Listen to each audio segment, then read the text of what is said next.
and thunder. Of strength.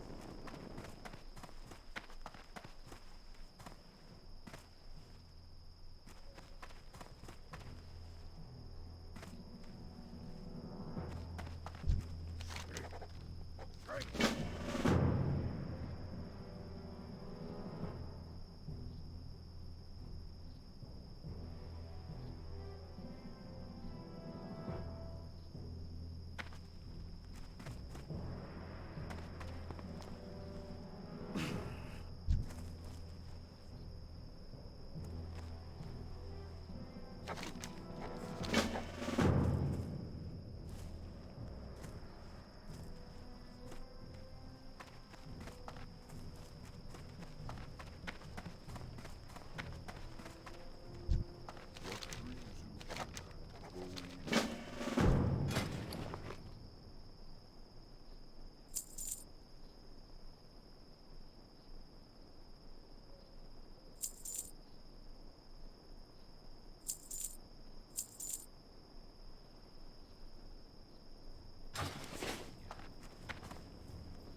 hip hop tune by Yeah. The Roots, which I think you'll enjoy. Love it, love it. Got a little bit of Joni Mitchell. Maybe swing that on later. Oh, And, excellent. I nearly brought in some Joni Mitchell. What's good job I didn't. Yeah, exactly. Well, it wouldn't have made any sure difference. It we'll- wouldn't have made any No, difference. we We'd could have have probably played- played yeah. yours, and then Yeah. I'd have been Fine. told to Go away. leave with a tune.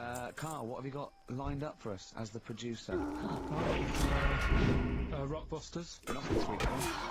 Has he? Yeah. Another week week off? Another week off, yeah. No, I didn't have a full week off. I had 3 days off because I was working all over Christmas, Yeah. and still didn't stop working, preparing stuff. You've got a nice load of prizes there that I've sorted given out. I had to away. come in especially to sort that out.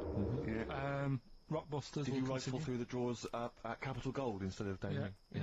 yeah. Rockbusters, we're still doing that. Yeah, you're picking it up. Yeah. He's picking it up. Yeah. Still doing that. Got that last week. We sort of changed educating Ricky a bit. Just a little Don't bit. say real, I don't want to be incriminating. Well, we changed it in the sense that rather than giving you too much information about different things, it's hard to sort of keep it all in. Yeah. I'm giving you sort of information on one thing. So Yeah. last No, week, because some of your stuff was a little bit too intense.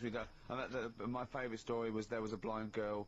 She hit her head and got better, and I couldn't take all that in at once. So you should really ration some of the education. We sort of Wasn't started last week war-related stories? Yeah, it was war. Do you think of that then? War, And do it you was think of that? Sure. 3 things. And it was the French battle going over the top was John's got a moustache, which you think was ambiguous, but someone might have said that anyway.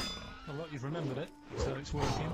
So we'll be doing that. And last week, Loads of French people just gone to war over listening to this. you said you wanted to learn some science this week. Did so yeah. So the title this week for that is Acid. I would sort you some science out. Acid, because that's How long did that take you to come? Listen, but you know, look, people love Carl. There's comedians come to me and go, Carl's the funniest man. They absolutely love him, right? But I think we're only seeing half of it, right? If we can get him on television, his face then, when he told me that title, was like a child at Christmas. He was so proud of it. He was excited. It was brilliant. It's a bit like when a child's drawn a picture in art class. You know you've got to stick it on for it, but you basically think it's crap. Yeah, yeah. It's very much like that. All right, Carl? Is that good? Yes. So we'll be doing that. We will need them. Yeah. Have you got another one? Yeah, I've got another one. Looking at snails. this Oh, week. yeah. Snails. Do we need Because I know you're not a snails? fan of snails, are you? Well, after a bit of research, I found some good stuff out about like they sleep for 13 years, some of them, Yeah. and that. So we'll be looking into Ricky, that you later. tried that one. Yeah, I know, yeah.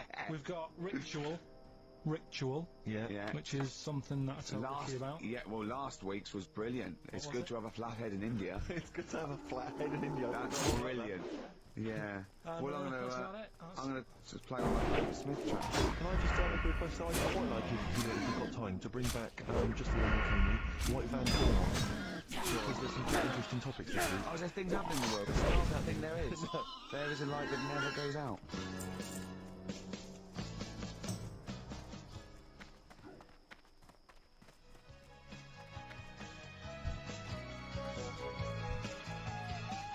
What?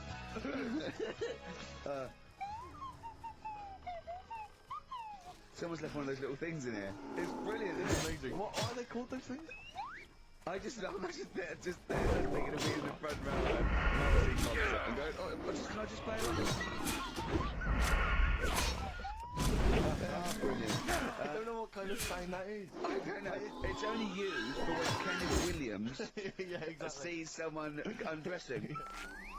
Yeah. That's the only time that is used, that noise. That is... Especially created for the Carry On films. Yeah, yeah, we need... I don't know what it is, but we need something when I walk in and see someone changing. Well, what about this? There is a light that never goes out by the Smiths. I phoned Carl in the week, and I said, what are you doing? He went, well, even though it's one of my days off, I'm just doing some research on the web. Found anything that said, yeah, I'm doing science. And then he said, you can get wigs for dogs in Tokyo. That's his scientific fact. And I went, What do you mean? Dogs, if they need a wig? I said, if they need a wig, what? Dogs going bald? And he went, like, this is fine to him, he went, it's a stressful city, Tokyo. The world's alright with Carl. He's always got an explanation. I've only ever seen him confused once. When, in Edinburgh, he looked out of his window one day and he saw a bloke putting a parking ticket on some rubbish. Yeah. And that genuinely confused him. Yeah. He couldn't work out, could you? It's a bit weird, isn't it? And the woman breastfeeding her 8-year-old child. Right, did you? But the what's the name? Animals with wigs. I kind of thought, after I put the phone down to you, I kind of thought about it and thought, yeah, it was a bit daft. Are you sure he's not the ageing pop group? No. The Animals? But when you think, have you ever seen like a bald head? No. It's weird. Because my mum, we had a cat, we used to get through loads of cats because we lived there. Oh God! It's starting early today, isn't it? What do you mean? It's only 10 past. Because What we were you lived doing? No, we Running a lived, restaurant? we lived on, Oh God! What do you mean? no, we lived on like the main road. Oh yeah. So we used to get through a lot of them. My dad It was there, we stopped wasting money, you know. It's not. He's not wasting cats. Right, so anyway, we had this cat that was ill all the time, and It's just bag of nerves, probably. Yeah, malingerer. Yeah, I'm terrified. I'm going to which house? Rome. Oh God, bloody hell. Rome. Don't let me go to the Pilkington. for some reason it kept being sick all the time. Right. That is nice, that's definitely nice. So my mum kind of thought, I've had enough of this, and she shaved it. What? Whoa, whoa, whoa, whoa. Now I know you're not vets in your family, but what correlation did your mum think there was between you being sick and shaving it? Because it kept being sick, and it was a pain to wash, because it kept getting So sort of- she wanted a dry wipe cat. So, Why didn't you just varnish it? What? So now he's cold and sick. no, I mean not all of it, just sort of the back half, but sort of from its waist, sort of. Sick on itself. That is It was the weirdest looking thing. I mean, normally I like cats. I'm always like giving yours a stroke on the head and that. Yeah. And as soon as she did that, it was like, oh, Yeah. can't touch it. And then So now it's sick, cold, and hated. Yeah. I love it. Cold. It must have, I mean, the other cats must have been taking the mick out of it constantly. It's just making things worse. Did it get, I'm hoping that it got run over and was put out of its misery. I think it got all right, that one. Or is that the? It did get run over. It did. Oh God. Oh dear. How many cats do you say you've got through? I'd say whilst I was living at home, I mean it's still on the increase even though I'm not there. So whilst I was there, probably 5. God. Wow. Oh. Yeah. And were you upset each time, or you just got used to it? It's one of them things, isn't it? Like I've said before, when you first see something, it's a bit of a shock. Do you know what I mean? It's like the Elephant Man or whatever. Yeah. First time you see him, it's that sort of, oh, look at that. Do you remember the first time you saw Steve? No, not really funny. Do you remember the first? Yeah, but I've said this before, it's always, then you get used to how people look. No. I'm going to play a record. No, but Because I see Steve's it's still on the increase even though I'm not there. So whilst I was there, probably 5. God. Wow. Oh. Yeah. And were you upset each time, or you just got used to it? It's one of them things, isn't it? Like I've said before, when you first see something, it's a bit of a shock. Do you know what I mean? It's like the Elephant Man or whatever. First time you see him, it's that sort of, oh, look at that. Do you remember the first time you saw Steve? No, not being funny. Do you remember the first? Yeah, but I've said this before, it's always, then you get used to how people look. No. I'm gonna pass. You have to play a record. No, but... Because I just see Steve's. No, but I got used to it. Shut up.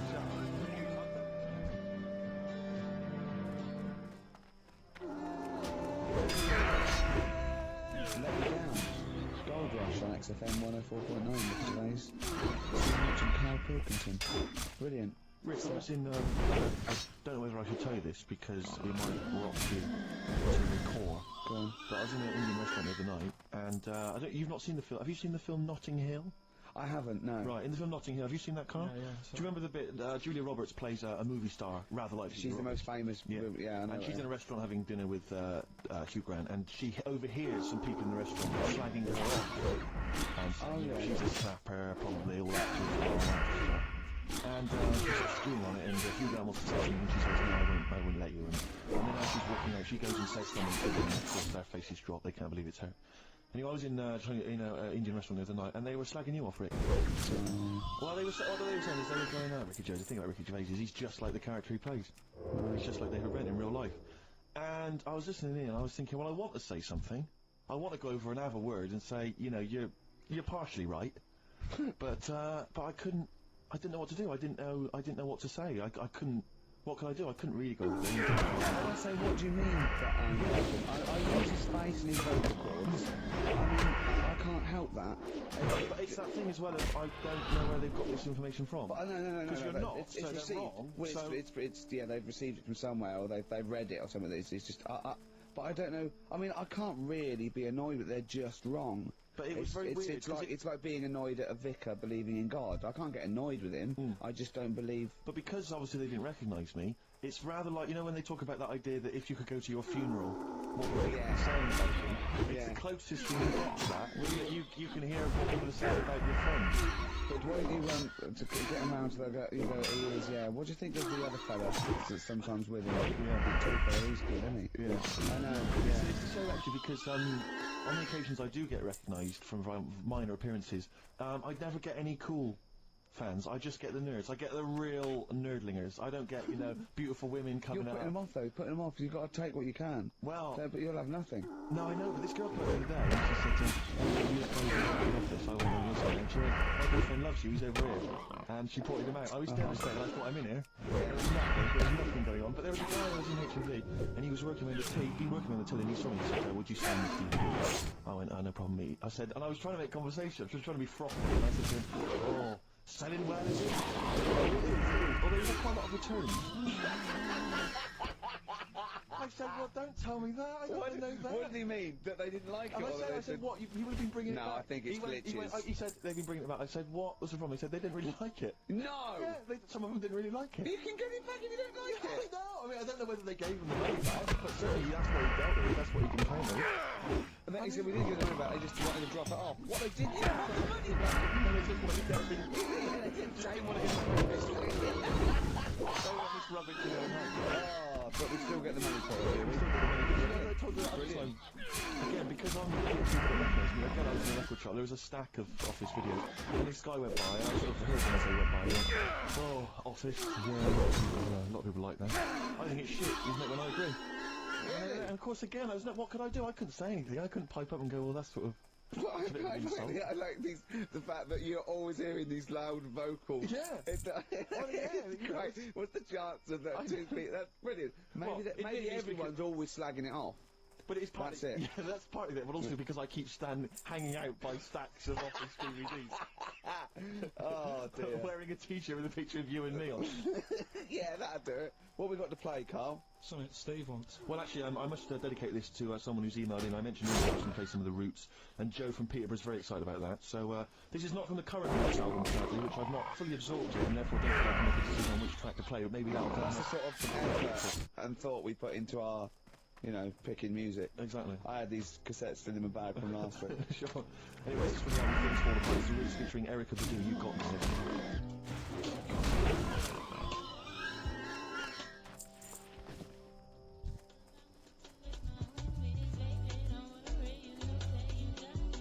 Featuring Erykah Badu, that's the Roots, and You Got Me.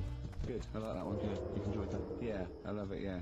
Well, it's coming up to 1:30, and so it's time for Rockbusters. It's a structured show. It's a new week. This show in the new year is going to be structured. Set pieces, hitting our marks, do you know what I mean? There'll be time checks, weather checks, Rick hold out. If you're driving, careful on that. So, do the pauses. Check for traffic. Like it's bad. Yeah. Okay, well, again, an arbitrary selection of goodies. What are those politicians doing? Was that XFM News? Right, what have we got? So we've got, for those that are a fan of the movie Donnie Darko, which a lot of people raved about this year, a sort of very teenage movie, then there's a sort of sweatshirt there. It's not bad at all. It's medium, so if you're a bit of a bloater, don't bother to apply unless you've got a friend already. We've also got here a Graham Norton video, certificate 18. So please don't phone up unless, don't email in unless you're above the age of 18. Yeah. And that's, I think, the best of his TV show. Yeah. Look forward to that. It's a big stiff video, that, isn't it? It's a big stiff cock of a video. Thanks very much. I meant the... You meant the bird. Yeah. There's also a fairly mediocre British wartime thriller, Enigma, which a lot of people, it was hyped for a while, but it's actually interminable. I've seen it. The first series here of The Kumars at number 42 on DVD. I think that's award-winning, so that's available as well. We've got 2 CDs by the look of it. We've got Pulp's Greatest Hits, which I don't think sold very well, and so presumably they are giving that away. And Johnny Cash's current album, American For the Man Comes Around. There's some good cover versions there. Again, another big including, sell. A big sell. We're really pushing this. But it's quite kooky. Johnny Cash here does covers of things including Personal Jesus. Oh, right. By Depeche Right, Mode. yeah. We've got Bridge Over Troubled Water, his version of that, Desperado. And anyway, it's not bad. That's probably the best treat in that bunch. Right. And, I'm assuming there's some questions there, Carl. Yeah, Right, here we go. If you're a new listener, the way it works, I give you a cryptic clue and some initials, and it sort of makes up a band. Makes more sense than I reckon. No, not really. Although people do get it. Just worry about the state of our listeners. So there's 3 of them. You email in wiki.database@xfm.co.uk. It's email only. I repeat, only. it is email only. We have that email. Answer the phone. Yeah. Okay, Right. here we go then. Number 1. There's normally 2 easy ones and a difficult one. Sure. So here we go. Number 1. Don't argue with him. He ain't going to change his mind. Yeah, that's AA. Yeah. So that's the first one. What do you mean, you've got them written out, haven't Yeah, you? I'm just thinking about what the answer is. So you're right, the answer is. Don't worry, they get it. Yeah, don't worry. You can't remember it. There's only 3. Yeah, it's weird, isn't it? No, it's not weird. It's incompetent. Come on, anyway, I hope you get this. I hope you get it. You can't even tell us the answer. This is a shambles, isn't Hang it? on a Come on, minute. keep going. Go on. He always gets what he wants and doesn't worry about anyone else. P. I'm sure it'll come to me once I see it on email. What do you mean? Once they get it, you'll agree with them. I know it's the one I had down as the answer. This is brilliant. Come on, Imagine listen. Jeremy Paxman doing that then. Is that right? Go on. Right, so that's that one. Give us that one. He always gets what he wants and doesn't worry about anyone else. P. But you're confused. I don't understand how you can be confused. Yeah. Alright, what's the final one? The third one, I'll have to put that woman in the oven. And that's DB. Alright, quickly give us the number. Right, so the first one, don't argue with him, he ain't going to change his mind. That's AA. He always gets what he wants and doesn't worry about anyone else. That's P. And I'll have to put that woman in the oven. AB. Okay. Vicky.gervais@xfm.co.uk. I'm going to play a classic track now by Neil Young, Alabama. It's beautiful. People.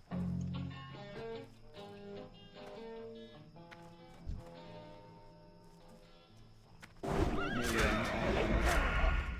Carl is still confused. He's waiting. He's biting his fingers, waiting for an email to tell him the answer to the clue he made up but can't get. I love that as an experiment.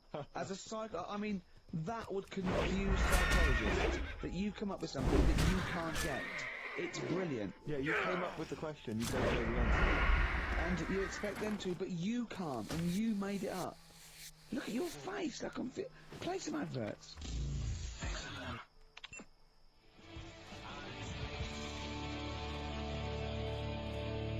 Honestly, Juan by Billy Corgan's new band, ex-Smashing Pumpkins. Sounds a bit like him, but I like it. It's alright, not bad. I like it.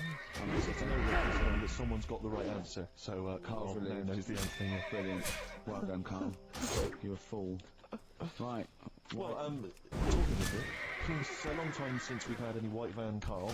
For those that don't remember this particular hot feature, we basically ask Carl some of the questions that are asked of a white van driver in the Sun. They always have this on Saturday afternoon. Anyway, here's the first one. I'm not fascinating, Carl, but I'm listening she's on your tape, are you? Yeah. What do you make of Cinebrat quitting one day after her husband sent a message from beyond the grave? I didn't know that.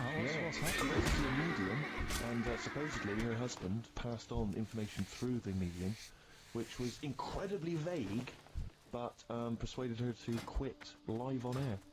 Well, it's about time, isn't it? If even dead people are saying enough's enough. I'll tell you what though, talking about ghosts and that, do you know how I'm into? Yeah. Right? How weird do you think this is, right? Well, it's not true. Before you say it, play the record. No, go on. Go on. Right, it's this woman. I don't know if it's ghost real, it's just a bit weird. Yeah. Sure. There's this woman, Yeah. and she's not a woman, she's a kid. Sure. Okay. Sure. She's walking down like a street in her area, it's a nice day and everything's normal. She's walking down, and a woman comes up, cycling past, right? The woman on the bike looks at the kid absolutely terrified, right? Got a really scary face on her. Yeah. The kid's thinking, why is she doing that? Right? So anyway, she thinks nothing of it, goes, I think she was playing in the park or whatever, goes and has a nice day. About 15 years later, Oh, right, yeah. she's, I don't know, I think she was going to work, right, on a bike, She was riding her own bike. riding her own bike, cycling down the road, Oh, yeah. looks at the kid. That's this thing that happened like 15, 20 years ago. Right. It's her on the bike looking at her as a kid. Right. Not another child. No, so it's her, she's seen herself. What, Carl? I mean, I don't know where to start. Firstly, where's this information come from? But I mean, why do you ever? I mean, I don't know what part of that you think can be true. I don't. I mean, honest. I'm speechless. I don't know what to say. What are you talking about? Bit weird, don't it? But it's not It true. didn't happen. Nothing happened like that. She said it did. Well, she's wrong. She said she saw herself, She saw herself as a kid, didn't she? Did she carry on riding and as up? an adult when she was a kid. Did she stop and talk to herself, or did she ride on by and think that's a bit weird? There's me as an 8-year-old. I won't stop. I'll be late for work. yeah. If I'm late again, the boss said he'd be in trouble. Yeah. Oh, And where is this information? Did it happen to someone you know? No, You overheard it on the bus. no, it was in the 14 Times. Ah, right. Well, Okay. that's the answer. Good, We've okay. got to the bottom of that. right, good, Now, brilliant. what do you make of David Blunkett accusing gangster rappers of making kids believe guns are cool? It's a hot topic there, Carl, and I imagine you've got some strong opinions. He's saying what? He is saying, basically, that all this rap music is advocating gun use and violence against people, and he's very worried about it. Nah. Okay, what's the next one? Have you thought about going into politics? Because I'll tell you this, they wouldn't be able to argue with you, really, in the Houses of Parliament. They'd have, where would they start? Yeah, my learned fellow, he's an idiot. No, but violence has always been about, isn't it? Like cowboys and Indians, they didn't have PlayStations and Tupac then, and there was still violence. What do you mean? In the Wild West? Yeah. Do you know what I mean? So you can't really blame it on stuff. It'll always happen. That's the world, and it's made up of different types and that. Again, he's right. Again, he's sort of right in a way, in his innocence, in his buffoonery. I didn't hear what he said. He just said there's always been violence. You know what I mean? It's sort of Even like. dinosaurs. Look at them. They caused a lot. And of then he trouble. went too far and made himself sound No, like a but- fool again. But I'm just saying, it's always happened. It always will. Yeah. Don't try and change it. Yeah, just chill out is what you're saying. Do you know what we should do? We should all get on our bike, go and find ourselves when we're little, and go. Be careful what you do in life.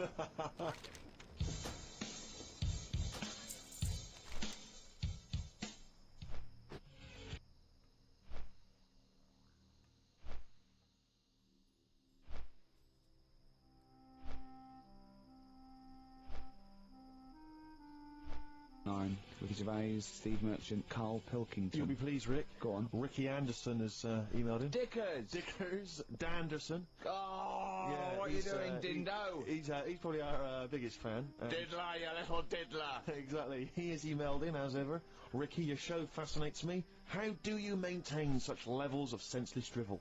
That's from Randers, from Randy Anders, as I Little call it. diddle dollars. Oh. So, thanks again, Dudley. for that, yeah. Well done. He's yeah, that's great. I Nice get a that, buzz. I was disappointed last week where he didn't. What? Ask him why he's didn't. He email us didn't last. respond last week, no, it's a shame. Probably that. busy. I don't believe he had something better to do. Well, I wouldn't have thought so. I can't believe that of anyone. No, When no, on you've a got this Saturday sort of afternoon. level, Exactly. intense chat. What have you done this week, Carl? Well, I've had a few days off, haven't I? Yeah. Still, doing stuff for this show and that, but managed to Well, get not a few really. hours in.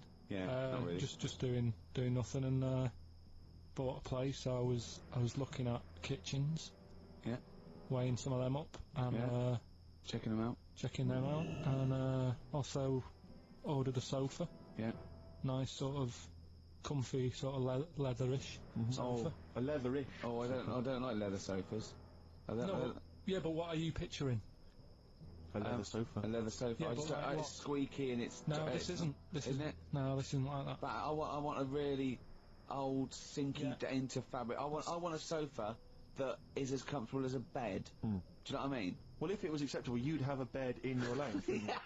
If that was allowed, Yeah. without seeming like you were sort of like elderly, or That would be just- good. And I'd have a drip going in, Yeah. sort of like with nutrients. Because I can't be bothered to chew. No, you and can't, lager, sort of lager with sort of vitamins. Vitamins and pumped in. then one going from my knob down to the toilet. To the lavatory. Yeah. And with all the remote controls, and that would be amazing. To be fair, you're almost there, Rick. I've certainly seen the toilet tubing when I've been round in the past. My dad's bed, right? My dad would never change his chair. My mum would try and get rid of it because it would just fit to him and it'd just be absolutely dilapidated, right? And What, same it's with like his bed. he had like his own chair in the lounge. Yeah, his own chair, right? And then and his bed, right? When they had separate rooms towards the end, and his bed, right? It had it for years, and it was a big dip. It was just Really? like a spoon in the middle, where it was concave. Where it said it. And my mum used to just vacuum it out. Oh! Well, the little bits are like, he'd have a fag in bed, or he'd do his roll-ups in bed. Yeah. And Oh, he that's said to him, grotesque. "What? Why do you like that bed? It's curved. He goes, it means I can't fall out." The idea it was like in a hammock. That's great. That can't have been good for his back. Well, I don't think it mattered towards the end of it. A hammock would be. I really would love a hammock. I think a big beanbag would be good, wouldn't it? With a telly. A beanbag as big as a bed would be amazing. Yeah, but there's still the telly thing, because do you prop yourself up a little bit to watch it? Do you watch it on the side, which is annoying? Do you turn the telly on the side? I've always wondered about that. The weird thing is, right, do you know, I've mentioned before about certain things that are just right, like your hand, 5 fingers is just enough, right? One more, The sex tips. it ruins stuff. Yeah, well, one less. One less, and I was saying about drying your pots and that, it'd be really slippery and that, Yeah. right? And the weird thing is, right, I think that's what nature had in its mind. no, Yeah. but like my mum and dad, right, they moved to this little house, right, and they had loads of furniture that they collected over the years without chucking out, and they've moved to this small house, so they just had too much furniture, right, and they had this double bed, and that was for when friends come round and that, they can stay there, but the problem was he wanted to sort of put these wardrobes in the bedroom, right, that went on either side of the bed, Sort of wrapped around because the but because the room was so small, he thought, I can sort that out, Yeah. right? And he sawed the bed. He sawed the bed. He sawed the whole thing, so you've got like your mattress, your bed, and everything. And What, he sort just sliced some off? Like a big sandwich. Just cut a bit off just the edge. cut the crust off. How much is that, would you say? About 8 inches, 6 About inches. 8 inches. But hold on, but that Well, he won't cut work. Because it'll all fall out the side, and then what happened to the springs and all the supports and stuff? He It'll just sorted it collapse. out. It didn't all come out and that. I mean, it's not the comfiest bed. but the weird thing is, he did it, and even though it's only like that 8 inches or whatever, it totally ruined it. It's Yeah. like, Well, of course it would. no, but what do you think I mean? I don't mean it ruined it as in it looks a mess. No, it would have been uncomfortable. Not even that though, just the fact it's that little bit shorter. It's like, God, for 2 people this is hard work now. This is like, you haven't got enough room, even though it's only 8 inches. Why did he build the wardrobes first without measuring, putting the... I think he did all that and then thought, oh, it'll easily fit in there, and it didn't, so he had to sort of saw a bit off the bed. But it's just weird how only 8 Did inches... he use one of those electric saws? Yeah. And there was That's just, amazing. presumably there was just kind of What sort did of it- material and wood just flying everywhere. What did he do with the legs? Did he have to move the legs He in a moved, bit? he moved the legs. Looking at it, right, once it's got like the quilt on it and everything, you wouldn't know. I was like, Sure. yeah, that's alright, done a good job. Yeah. And I went to bed at night, he was like, you know, sleep well. Got up in the morning after having about 45 minutes sleep and said, something not right with that. Yeah. And he You goes, "What do really you are mean?" your father's son, aren't you? That's not I said, right it's with not that. right. And he said, oh, well, I said, what have you done? It doesn't seem the same. And he said, oh, I had to shorten it, sort of thing, you know, to fit in the gap. I said, well, I can't sleep in it. I said, and there was a big kerfuffle. My mum was saying, look, you have our bed then, and we'll sleep in that one. And my dad was like, sod that, Yeah. Yeah, it's ruined. you know. Some idiot cut it. So there was a big debate going on about where we should sleep, and I was saying, look, you know, I only come and see you like every couple of, you know, probably once every 6 months. I'm not being funny, but next time we go home, can I film it? Just for, do you know what I mean, Channel 4 or something? Well, you know, I mean, the Osbournes is not on at the moment. The Yeah, I know. Pilkingtons. Be- Now that would be extraordinary. oh, can we film it? That's brilliant. Is anyone from Channel 5 listening to this show? Or Bravo. Yeah. The Pilkingtons. Weird though. Weird. Play a record? What do you want to play? Do you want to play, do you fancy playing something of yours? What, have we got I anything? don't know, something that was sent in to you maybe? Oh yeah, no, I tell you, yeah, I'd like to play this. Yeah, Bronze Age Fox, band from Bristol, my neck of the woods. Always Play the working, tune, Carl, play the tune. always working, he's Play the always tune. working, he's on the ball, he's on the ball, he's on the Bobby ball.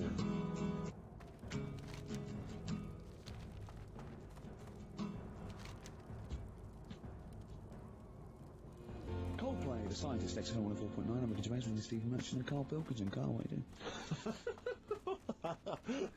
I wish that's how you spoke. Right, what are you doing then? Let's have a quick reprise, if we could, of the Rockbusters clues. Yeah, Rockbusters, if you just tuned in, you've missed it this week. If you Well, no, three you clues. haven't. That's why we're giving the clues again. Yeah, I know, but if they haven't, Eh? What? say if they've been busy. And Just give the clues again. first one. God. Don't argue with him, because he isn't going to change his mind. That's AA. Second one, he always gets what he wants and doesn't worry about anyone else. That's P. Yeah. And the third and final one, oh, I might have to put that woman in the oven. AB. Interesting. Are we telling him or still... No. still chance? Yeah. People have still got a chance to win those extraordinary prizes. Ricky.gervais@xfm.co.uk. We've is still email got only. features to come though, Steve. It's Go on. incredible. We've still got Ritual. We've got Where, like, remember last time? People in India, it's good to have a flathead. Yeah. We've got Do We Need 'Em? Mm. I've got That's Ridiculous. That's a great game. What should we do next? What should we do next? Too much. Do we need them out of the way? Get Do We Need 'Em out of the way? Yeah, just Let's explain it again. if you're new, I'm sort of on a bit of a mission to find out, you know, we've got a lot of animals and insects in the world and stuff. Yeah. Do we need them all? It still amuses me. So we've found out we've got to keep jellyfish. We've done octopus. She said we've got to keep them. This week, snails. Do we need them?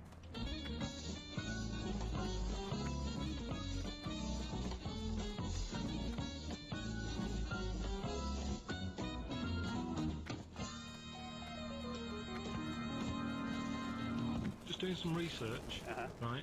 I'm sort of working my way through different creatures and insects and stuff that's on the planet, Yeah, right? And finding out if we need them or not, right? yeah. Do you know much about snails? What, sea snails? Well, yeah. Snails in general.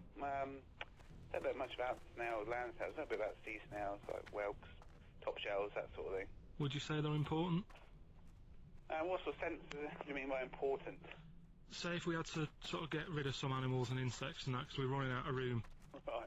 Do you know what I mean? Because I'll tell you what I know about some snails. I don't know if this applies to sea snails as well. I mean, I called you today because a lot of other places are shut, Yeah. right? So, I know they like to eat stamps, apparently. The glue on stamps. They love it, right? Right. Apparently a lot of letters and stuff aren't getting to where they're meant to be getting because snails are crawling into letterboxes and eating Right. the stamps. That obviously doesn't apply to the sea ones, but that's a problem they're causing. All right. Were you aware of that? No. I No? didn't know that. But you're glad you answered the phone today? Right? They love beer, Beer, yeah, who doesn't? and also, I don't know if this is right, but I heard that they sleep for 13 years, or can do. Right, I wouldn't know if they can sleep for 13 years or not. I mean, sea snails are pretty important, yeah, they do quite a good job in the sea, they graze on algae, and But they provide food for other animals. I mean, you can say that about any fish, you know, or any animal, why do they exist? would you be upset if, you know, someone said, we're getting rid of them? Oh, yeah. You would be? They're an animal, you know, I wouldn't... Forget being like favouritism and all that I get for them, right? There'll be other things knocking around you can sort of spend your time looking after. You'll still have a job, don't be worrying about that. So I'm not going to get rid of all the fish. Jellyfish need looking after, so you're safe. Yeah. But do we need them? Come on, there's loads of people saying, come on, we've got to move on through the animals, and you're holding them up saying, well, I want to keep them. Well, who's saying we need to... That just sounds a bit crazy to me. Just imagine. Do you know what I mean? And they would come to you because you work in an aquarium, so they'd be asking for your advice. Right. And you're slowing it down. Well, they asked for my advice and I'm giving it to them, so, you know, that's what I think anyway. Yeah, but snails, you know, I mean, like I say, they drink beer and that, you know. What do they do apart from some food for a whelk? They were around, descendants were around a lot longer than we have been. Yeah, they've been around a long time, but what have they done? Well, they've survived that long, so they must be doing something pretty good. Well, apparently they sleep for 13 years, so really, even though they've been around for ages... I think that sounds a bit... I don't think they sleep for 13 years. Not all of them, just the tired ones. So, snails, do we need them? Well, yeah, I just think they've got to, just as, you know, it's not for us to say, do we need them or not, we can't. So you think we should keep them? Yeah, definitely.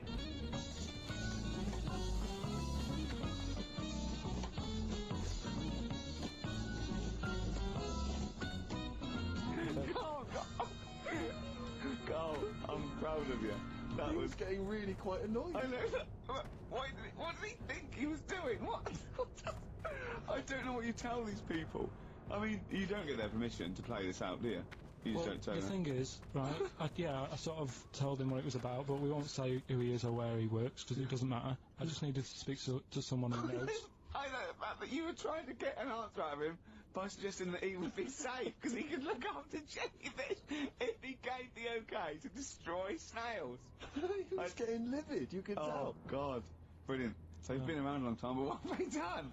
Well, that was great, Carl. Play a record. Well done. Bit of Amy Man. Oh, I'm obsessed with this song, Red Vines. It's brilliant.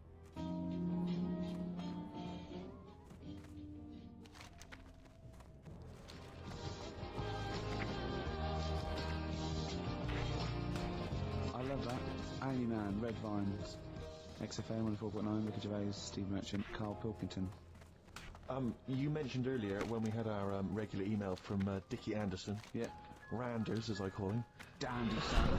Yeah. You mentioned it because we didn't get anything from him last week. We didn't get anything from him last week. Anyway, he's obviously listening, Rich, because he's emailed in to explain his absence.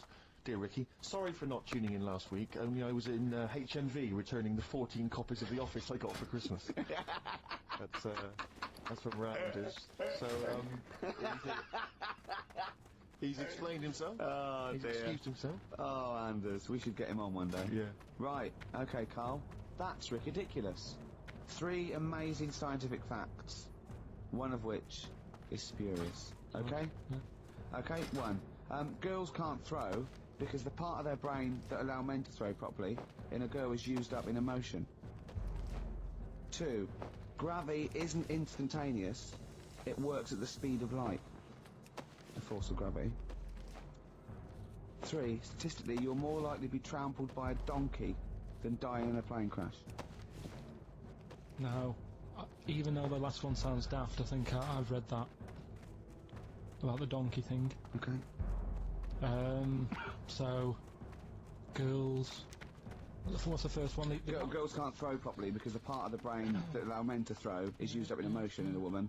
Gravity isn't instantaneous. It works at the speed of light. So when you drop something, the force kicks in at the speed of light. Do you reckon, Steve? Well, it's Well- not for me to say. Is this a trick one where none of them are ridiculous? Or No, one of them's is. one of those three. One of those three is not true. Right, well, it's definitely not the donkey, right? So, I reckon the girl one, throwing stuff. Is ridiculous. Yeah. Correct. Well done. Well Very done. well done indeed. Yeah. Very well done indeed. That's 2 out of 2 he's got so far. Well, there you Yeah. go. Yeah. Well, I'll teach you some stuff now, right? I've always been fascinated by the donkey fact, because it is an extraordinary fact that more people are killed apparently by donkeys Yeah. than they are by airplane crashes. Well, I suppose in countries where they're used and Yeah. used a lot, that they go a bit mad and squash it. But my concern is that there's when you go on a plane, there's so many checks. I mean, it takes some 40 minutes to go through all the checks: the air pressure, the cabin pressure, the fuel, Yeah. checking the flights, the takeoff, all the rest of it. Our checks for donkeys. Nothing. Did someone close the gate? I think so. Exactly. That's it. Yeah. That's our is donkey he annoyed? check. Is he annoyed or not? Yeah. You're not working him too hard, are you? Yeah. Yeah. He's got his hand. Is there two holes for the ears? Yes. Well, I think that's what's happening. I don't think it's accident. I think they're picking us off. I think they're Yeah. so annoyed that a nickname for them is ass, Yeah. and they've got to wear the little hat. They've got to ride give kids rides on the beach now. I think they're just sort of annoyed. Yeah. Maybe they're sort of just picking us off one by one, Yeah. teaching us a There's lesson. not. If we had the same stringent checks on Exactly. donkeys as we do on international flights, maybe there'd be a little less there. Exactly. Wise words. Cheers. Wise, if slightly incoherent words. Go on, Carl. Got that right. Acid. I would sort you out with some science. Brilliant. I forgot the puns in mind, didn't I? I forgot the puns. Yeah. Go on. Right, so, you asked to sort of be taught some science and that last week after being taught about war, so, Yeah. did some research. And, there's a few things, I think we'll just cover one of them now. Go on. We've talked a lot about hairy kids. We have I discussed that a love lot. the fact that Simon Sharma has never started a programme like that. The Jacobites. We've talked a lot about hairy kids. Go on. It's a little bit, I mean, it's not your traditional science stuff, but it's still Well, left interesting and it's a little bit, it's still Yeah, we sort talk of about hairy science. kids. We have disproportionately, honestly. I think this show's talked about hairy kids more than any other radio Yeah. show. Well, it's one that... Sorry, I noticed both of you there dropped the H, or the H, or however it's I pronounced. had to. So airy, Airy obviously kids, yeah. hairy, Yeah. hairy children, not Yeah. sort of airy, kind of light-headed or... Yeah. Well, there was the case of the one who lived in China, Yeah. and Which was weird for 2 reasons, wasn't it? yeah, Well, go on. one was like he was covered in hair, That's all we do here. and the doctor sort of checked him over and said, well, yeah, he is hairy, but he's quite healthy apart from he had a little bit of eczema and a boil. That was the main bit of the story, wasn't it? Yeah. But this one, right, we have sort of talked about it, and you weren't having any of it at the time. What? This next bit of science I'm telling you about. Go on then. Right. Remember when I told you about a lad who was living at home with his mum and dad, right? Everything's, normal life, go to school, that sort of thing. Yeah. Then, I think his mum and dad had an argument, and it kicked off a bit, and he thought, I'm sick of this. It's happening all the time now, they kept having arguments, so the kid ran off into the woods, Oh, Yeah. right? God. Now, he left, he went and ran in the woods, and he ended up living with some monkeys. Right. Right? And he thought, this isn't a bad life, there's no arguments going on. Sure. He was getting on with them. And the He weird loves thing bananas. is, this is where the science bit comes in. Sure. He grew a load of hair on his body. That's not true. It's not true. It is true. It's an acquired characteristic. I bet someone will back me up on this. But no, you can't. You can't grow hair like that. You might get a little bit more down here. They might the erectile tissue might, they won't fall out as much. That would, but you don't actually grow a big mane if Well- you're cold and you're a human. Well, he did. This lad did. I know it sounds a bit strange and that, but he was living with the monkeys, and because it was cold, his body reacted to it. Listen. He was no hairier than he would have been if he was walking around naked on a cold day, with or without living with monkeys. The fact that he was living with monkeys makes no difference. No, I know, but I'm trying to get, picture it in your head what it's like. Although Mickey Dolenz was always pretty hairy. Right? So he was living with them, and he went into town or something one day Oh, yeah. to get some food, and the people there were like, hang on a minute, that isn't a monkey. Well, he went in naked. No, it was there covered in hair. Yeah, but naked, but covered in hair, so it was decent. It was. Yeah. But that was a weird thing. They thought it was a monkey in the shop. And then they So went, presumably he had a big long beard as well, because he couldn't shave, could he? no, it's just covered. He looked like a monkey. And they were happy to serve the monkey, were they? There's a monkey, he's How buying did he a walk? newspaper and How some did he milk. walk? How did he walk, Carl? Did he walk upright or whistling along? The, Just pic- to the picture that I saw on the internet, he was on all fours, but I Course don't he know if was. that's when he was Course he running was. away after they'd sort of, realised he was a kid. But this was a So he was a picture. kid as well. He wasn't even like an adult with a beard. No, he was a kid. Brilliant. Brilliant. And The people beard went- kicked in a little bit. So earlier, listen, so the go on. people caught him. You're an idiot. People caught him. Yeah. Shaved him. Right. Got it all off. Didn't grow back again. Right. It You're an grew. idiot. Well, like I say, people will have heard this story or read about it. You're and an they'll- idiot. And they'll email in. They don't let me down. And they'll agree that you're an And idiot. no, they'll have seen the story. You're an idiot. So there's a little bit of science. You're an idiot.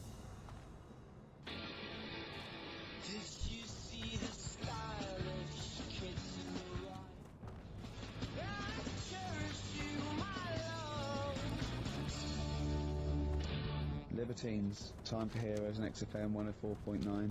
Right, okay, so have you got anything that is science as opposed to nonsense? Well, Kid went off with some monkeys, grew hair, came back, shaved him, it didn't grow back. I mean, just think. Right, something else. there's a few things I found. Yeah. There's a fella Oh, God. who had hiccups for 69 years. That was a bit annoying. Yeah. Um, There's the dog with the wig that we've discussed. Imagine if you just tuned in. Yeah. There's the dog with the wig that we've already discussed. Did we discuss that? Not really. Did I not tell you what he said? I did, didn't I? Yeah. Oh, yeah. Yeah. What else have we got?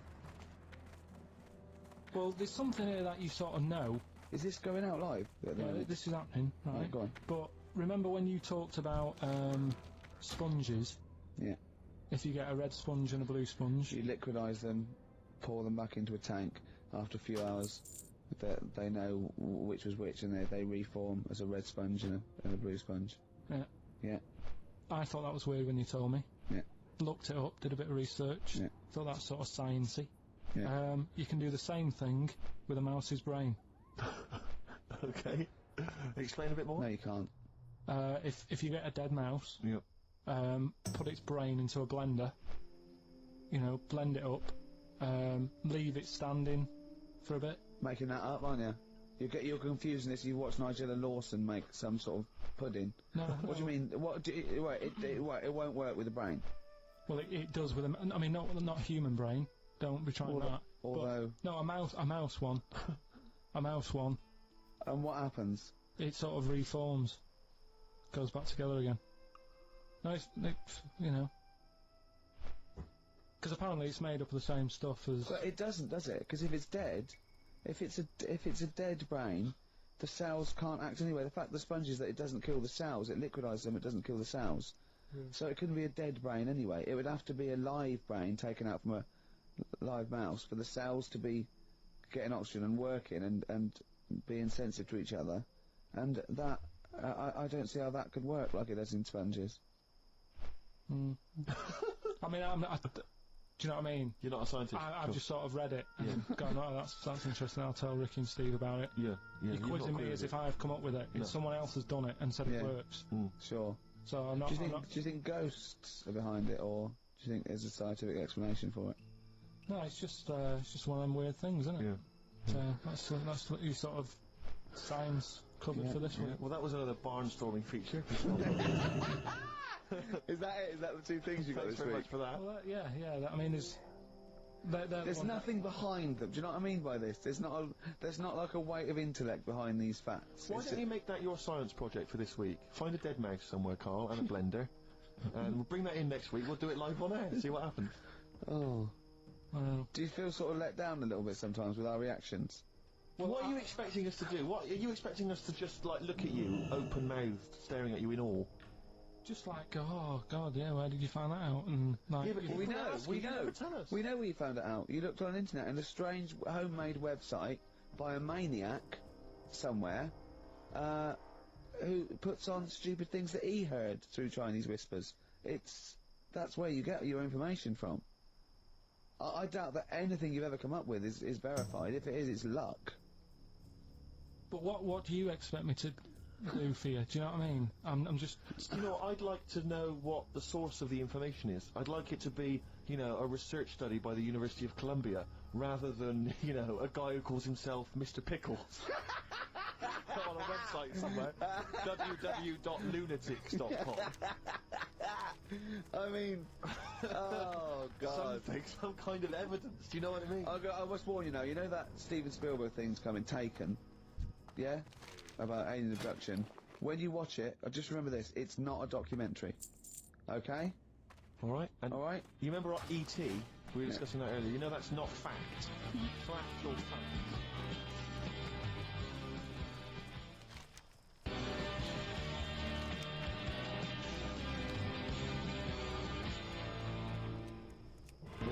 Black Star Radiohead from the Bends on XFM 104.9. Rick John has emailed in. Yeah. It looks here like he's maybe trawled the web himself. I mean, I don't know if people just immediately leap onto the web every time Carl says something in his defence. I think our listeners are always on the web. Yeah. Anyway, he seems like he's reprinted here a news story, which seems to confirm Carl's Monkey Boy story. Yeah, what was the news Doctors story? baffled by boy 6 covered in ape-like hair. Doctors in Kazakhstan are baffled after finding a 6-year-old boy covered in ape-like hair. Yeah. The boy, called Ablay, was found in a remote mountain village close to the Chinese border. He's covered in thick hair from head to toe and has an oval-shaped skull. Doctors suspect nuclear radiation or a genetic disorder may be responsible for it. There is an interesting bit. Okay, but sorry, it's not that you could have genetic defects. I've seen those people born with long noses, 5 feet, etc. I'm saying that he wasn't normal. he wasn't normal, and then went to live with monkeys and grew the hair. Well, that's that's my true. point. But it says his mother and father are distant relatives. Such marriages are common in the Kazakhstan mountain hamlets. Now, the village elders were consulted as to what to do with him. Right? Now, these are the village elders. These are the wise men of the village. These are people presumably that all year long are telling the village how to live, how to survive. Yeah, you're what in to do. charge because you've lived longest. Yeah, exactly. You're presumably solving any kind of moral conundrums and any sort of awful things. Do you know what they suggested that they do with their mother's son? Go on. Send him to the circus. Carl's nodding. Put him in the circus. That was what they suggested, and the mother actually wanted him to go to school. Instead, there's a, I Instead don't know, of a school or circus, I don't know. We don't know what's better for it. Exactly. I'm not sure. We might consult the elders. What do you think, Carl? It's not a bad life, is it? What, the circus? Yeah. Well, you ran away from it. Yeah. But remember that thing that I saw about that fella who, I don't have to talk about it really, so Go on. Tell us now. You hooked me. Come on. You can say it. It's okay. What, are you worried that it might be insulting to someone? well, it's not nice, but Well, you're not taking the mick out of it. You're telling us. Go on. it's just, it was in that book again that you got me, you know, the book full of weird people and things that are wrong with them and hairy people and Yeah. dad with 3 legs and that. There's a fella, basically just a head and a little body on a skateboard. Picture of him on the shave. And he's shaving with his mouth, but, With his tongue. Carl is now doing an impression of a man shaving with his mouth. Yeah. Well, it's just a head, bear in mind. He's doing imagine a head with a very tiny body on a skateboard shaving with its tongue. That's what Carl was doing. Oh, and he was depressed because he kept getting hats at Christmas. but if you were him, you would just grow a beard, wouldn't you, rather than... Oh, rather than go through all that hassle. Pulling the wheels of his skateboard.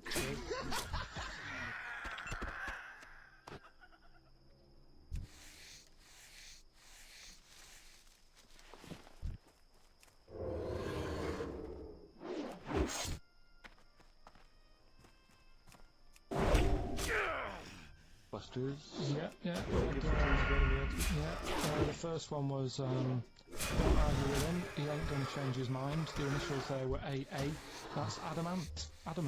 yeah. Alright? That's Stop good. it. That's That's a good. good one. Second one, he always gets what he wants and doesn't worry about anyone else. That was P. That was Pixies. Pixies, it kind of works. And the third one, I let you have that one. I'll have to put that woman in an oven. That was AB. That was Anita Baker. Anita Baker. It's good. Anita Baker. Anita Yeah, Baker. I'll let you have all 3 today. So You've done well. So do you want to pick a winner, Steve? Well done to Mark Leder from Bow. he wins those fairly mediocre prizes. Enjoy that. Oh, brilliant. Oh, well, we've had a few laughs. We've had a few laughs, a few tears, a few scientific breakthroughs. Exactly. I'll get a picture of Carl somewhere in the national press, just his little round head there. There's an email here. Carl is trying to distract attention from the fact that he is a monkey raised among humans and horses and has failed to develop hair. It's, I can just imagine him Yeah. being the second cleverest in a troop of monkeys. You know what I mean? Second clever. You know what I mean? So, His fleas out there. oh, look at his little face. I'll tell you what, Heek, I'm gonna get a picture of you. Just put it in the radio section of Heek. Just this is what Carl looks like. Oh, another email. Someone said, when the monkey boy went to the shops, he was naked. Where did he keep his money? Good point. Didn't happen then. Right. Well, Oh, So that's that. We didn't even do all. What do you mean? We didn't get round to ritual. oh come on, give us No, we haven't- ritual. we haven't really We got have time. quickly. No, it's We have got time. Just do it. Why haven't we got time? It's 10:02. right. Well, we've got a long track to finish on. Well, just do it. It's. Do Are you it. familiar with the place called go on. Easter Island? Yes. Yeah. Do you know what they do out there? Eat eggs. I don't know. Well, Go that's on. close. Go on. Right. What they do, right? There's a lot of people living on an island, Yeah. Easter Island. and to find out who's going to be running the place, they They don't hold elections, do they? they have these birds that lay like expensive eggs on an island. Expensive eggs. Very like expensive eggs. Fabergé eggs. Yeah. Yeah. Go on. On this island, Yeah. Easter Island? once a year. No, off it, like about 2 miles out. Oh yeah. And Whitsun and Island. the sea. True Tuesday. Yeah. Pancake True, Island. no, Just no, tell us. no, No. You. Steve, we'll play your No. Tell us. If I finish Next it now. You don't you dare. I'll see you later. John Mitchell, Blue Motel from the album of Jerry. It's a song this week. Thanks for listening.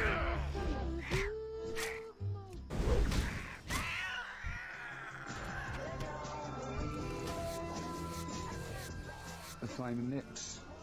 Yoshimi battles the Pink Robots on XFM 104.9.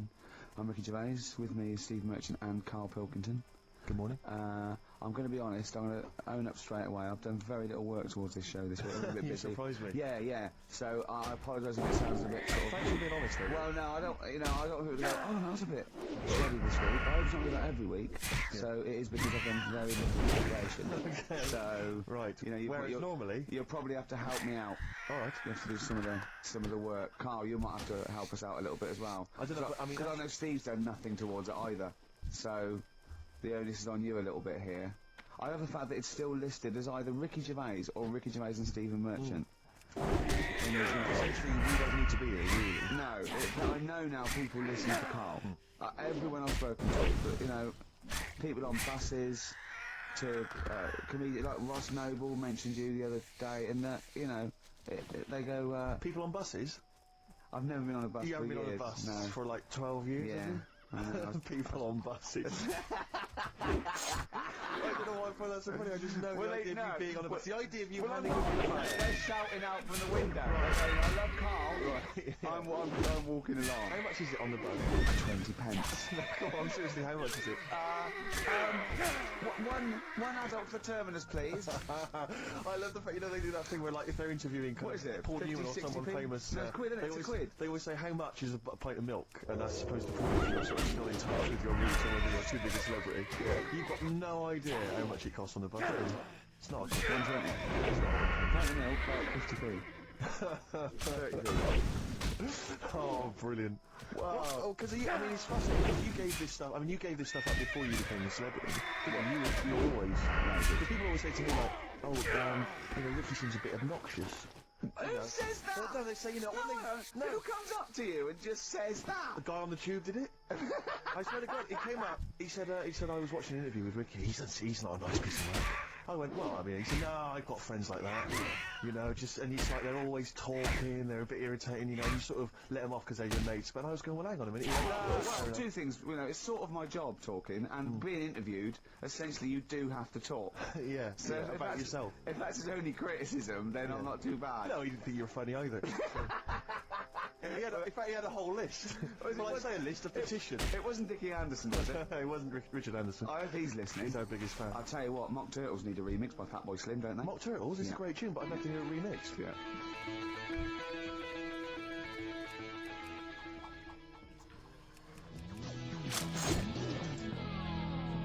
Mock Turtles, Can You Dig It?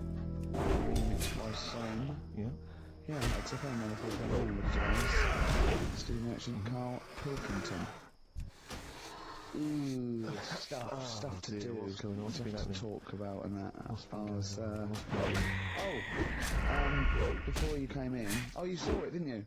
That experiment I was doing with the... An experiment. Yeah. Well, all I know is as I walked in the building, I passed the kitchen area. You were hitting Carl on the head with a tin tray. Didn't it make a good It noise? was a great noise.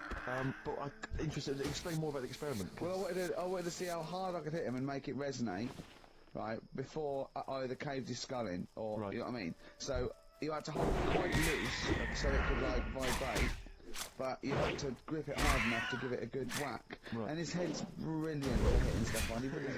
It is perfect. 'Cause Carl, it's like, could we recreate that moment a bit later on the radio? You'll notice that you've been on for 15 minutes, haven't said a word. Just had a bit of an effect on me. Still a little bit shaken. Okay. oh dear. But yeah, do it again later. We were talking about your head. It's not going to mean that you're sort of a bit, fuzzy thinking, is it? That'll be alright. Yeah. So, Can we recreate that later, maybe towards the end of the show? Just hit you on the head with various objects, see which make the best sound? You see what I was talking about time out? Right, so something about in time out, and he went, do you read that? I went, yeah, I read it every week, yeah. He went, there's no point though, is it? Because it's like a telephone directory. You know, if you want to look something up, you look it up, but you'd never sort of browse the telephone directory. And I went, that's an interesting point. He went, although I did. When I was in Scotland, I just looked up how many Macs there were, and there was 42 pages of them. How bored are you in your hotel room in Scotland to suddenly start working out how many people start with Mac? Were you sat in your room? There was nothing else that you I've been working. It's when we did the show from, extended some stuff from Edinburgh. Yeah.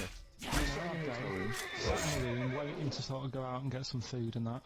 Sat there. Why were you waiting to go out and get some food? What We're going to meet up. So I'm not going to switch the TV on, I'm not going to read a The magazine. telly was on, nothing was on. I wasn't impressed with anything that was on, so I'm looking around the room. I had a couple of the free shortbreads.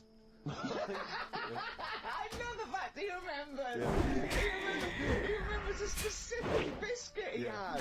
Yeah. That's fantastic. Had a couple of them, and then looked around, there was a Bible, and I thought, well, I know about that. Nothing in that I don't know. So, got the phone book up, and immediately thought, there's a lot of Mac this and Mac that in Scotland, Macintosh, Mac Daddies. Macateer, Yeah, there's loads of Return. names. So I thought, I wonder how popular it is. I wonder just how popular it is. 42 pages of Macs. Did you count how many pages there were? Yeah. Did you just work out from the numbers on the bottom of the page, or did you literally No, I count them? counted. Right. And, And how many do you reckon are on a page? There's a lot in there. If someone can tell you approximately how many names they get on one page. How long did it take you, this whole procedure?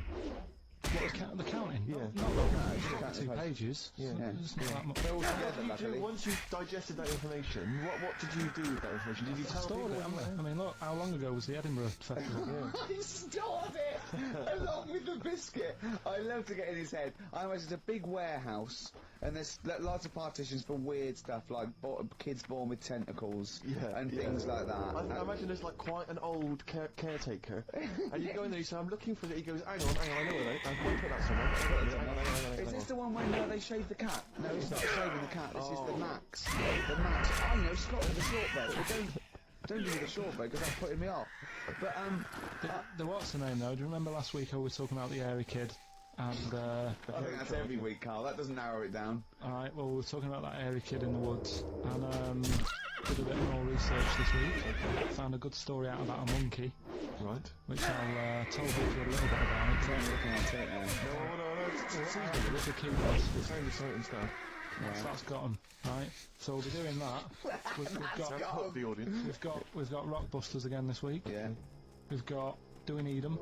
Yeah. What are you trying to get rid of this week? Cockroaches. Right. I can't think of a reason to keep them. Getting into that well. Let's sort that out. That's coming up. We've got I'm teaching me some good stuff. Oh, yeah? Yeah. He phoned me up today, yesterday it was, you know he's been researching, like, educating Ricky. He said, what do you want to know about? I don't know, he said, you interested in space? And I went, yeah. Phoned me 2 hours later, he went, no, nothing about space. I went, what? He said, I couldn't find anything interesting. I said, you couldn't find anything interesting about space. Yeah. It's big. It's pretty interesting, Carl. He went, It's big, but there's nothing there. That's... It's like the Millennium Dome. So what I'm looking at, right? But no, wait, he said, is there anything else you want to know about? I went, alright, I went, anthropology. He went, what's that? I went, study a man, I sent a man. He went, like what? I went, like, I walked from caveman through and all the, he went, no, I said Australopithecus, Neanderthal, I went, you know all that then? I went, no. He went, right. He went, do you want to know how a lung works or something? How a lung works. And I said, well, tell me how a fridge works. He went, oh, I said, it's just the gas, isn't it? I went, brilliant. I went, tell me how a microwave works. He went, I know. I said, fella walking past in a laboratory with a bar of chocolate in his pocket, went past some sort of ray thing, it melted it, and he went, hold on. That's it. That's it. Explain to me how a microwave works. Right. So today we're doing sort of medical-ish type things under the banner of colon. Then educate me.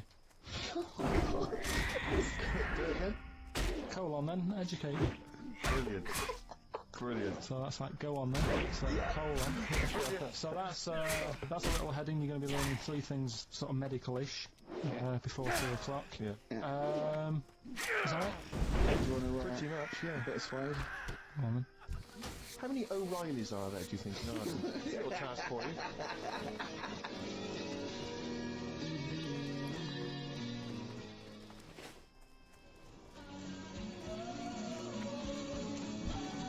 Suede, animal nitrate. That's really got a Johnny Marr influence at the end, that guitar, isn't it? Brilliant. Still, yeah. Still brilliant. XFM 104.9, Wilkins of Ireland, Steve Merchant. Carl Pilkington. Tell us about this monkey, Carl. You're going to love this one, Steve, Go on. right? Yeah, so last week we were talking about how, like, a lad left his family because there was problems at home and that. He went and lived in the wood, he got hairy. No. Leave it there. We've got time to go. Right, so... That's what happened. And that's what happened, he lived with the monkeys, he went hairy. That's what happened. Looked into some other stuff about, like, hairy kids and all that. Came across this story about a bloke, right, who worked in a zoo, Oh dear. right? So, Trouble's brewing. loving his job and that, but it's quite a lonely sort of job because you don't see many people, you're just dealing with animals all the time, right? So, anyway, he gets a bit pally with a monkey because it's the closest thing to a human. What an ape is. Right. Yeah, but you can't really go that close to apes. What do you mean? What type was it? Was it a chimpanzee? I reckon it was a chimp, yeah. Yeah, I it was a don't chimp. even know. So that's a chimp. Yeah, but it doesn't matter, does it? Because Pally with him. right, so he gets pally with him. Together? Well, no, I mean, it starts off just checking each other out and, you know, probably sharing lunch and that together. Yeah. Right? Anyway, this goes on for a while. You know, they're getting on well and that. And then after a while, right, the monkey starts sort of imitating him a bit more and sort of walking upright, Oh, God. Yeah. right? So he thinks, oh, that's a bit weird. Anyway, they get on really bad and what have you. So he thinks he could live at home with me, this, if we get him on the storm. Right? So he takes him home, and before Is you this know the it... beginning of Beneath the Planet Earth? I think it is. I think you've seen this on video. I'm worried, because he's already imitating him and they're moving in together. I'm thinking it's maybe a bit like single white female. Single white zookeeper. Oh, brilliant. Right, so anyway, so it's moving in, and it's getting used to sort of the normal human life. He's having a cup of tea in the morning. Yeah. Piggy tips. As he finishes the day off with Oh, dear. Finish the day off with what? He Finishes the day off with a young brandy. Yeah. He pours himself a... Is he wearing a smoking jacket? I'll tell you what, Carl. You're a maniac. So, this is quite attractive. It's amazing, right? So he's having his brandy and that, loving his life. Next thing you know, he sort of I don't know if he loses it or he gets shaved, but the top half of his body He's headless. Right. Apart from his head. Right, so Nice. So it's the opposite of the kid. Right. Yeah, This is what well, that would happen. Hang on, but so you don't know if You he don't was even shaved know. or... What did it say? Then the hairless. What? I'll bring it in for you, the story, and then you Alright, can well, see if okay, I've gone keep wrong. going, keep So going. anyway, so this is going on, and he's having a great life. Then the zookeeper starts getting a bit annoyed because he's having a better life than the zookeeper. The zookeeper's in the zoo. This is such So the rubbish. zookeeper's still got to do a day's work. The monkey's at home, he's partying, Well, he's it got gets his to a other point when he chipmates says around. there's no point you coming in to the zoo because the whole reason of you being there was because you're being kept there, and he didn't want to bring the owners back. So he said, "You stay at home." So You are you're talking such. Just let him. God, I don't know if I can sit here and listen to this drivel. Oh, I'm fascinated. it's It nearly sounds over amazing. anyway. It sounds extraordinary. So he's walking up, right? He's having a tea in the morning, finishing the day off with brandy. Gets a bit out of hand. Only tries it on with the zookeeper's wife.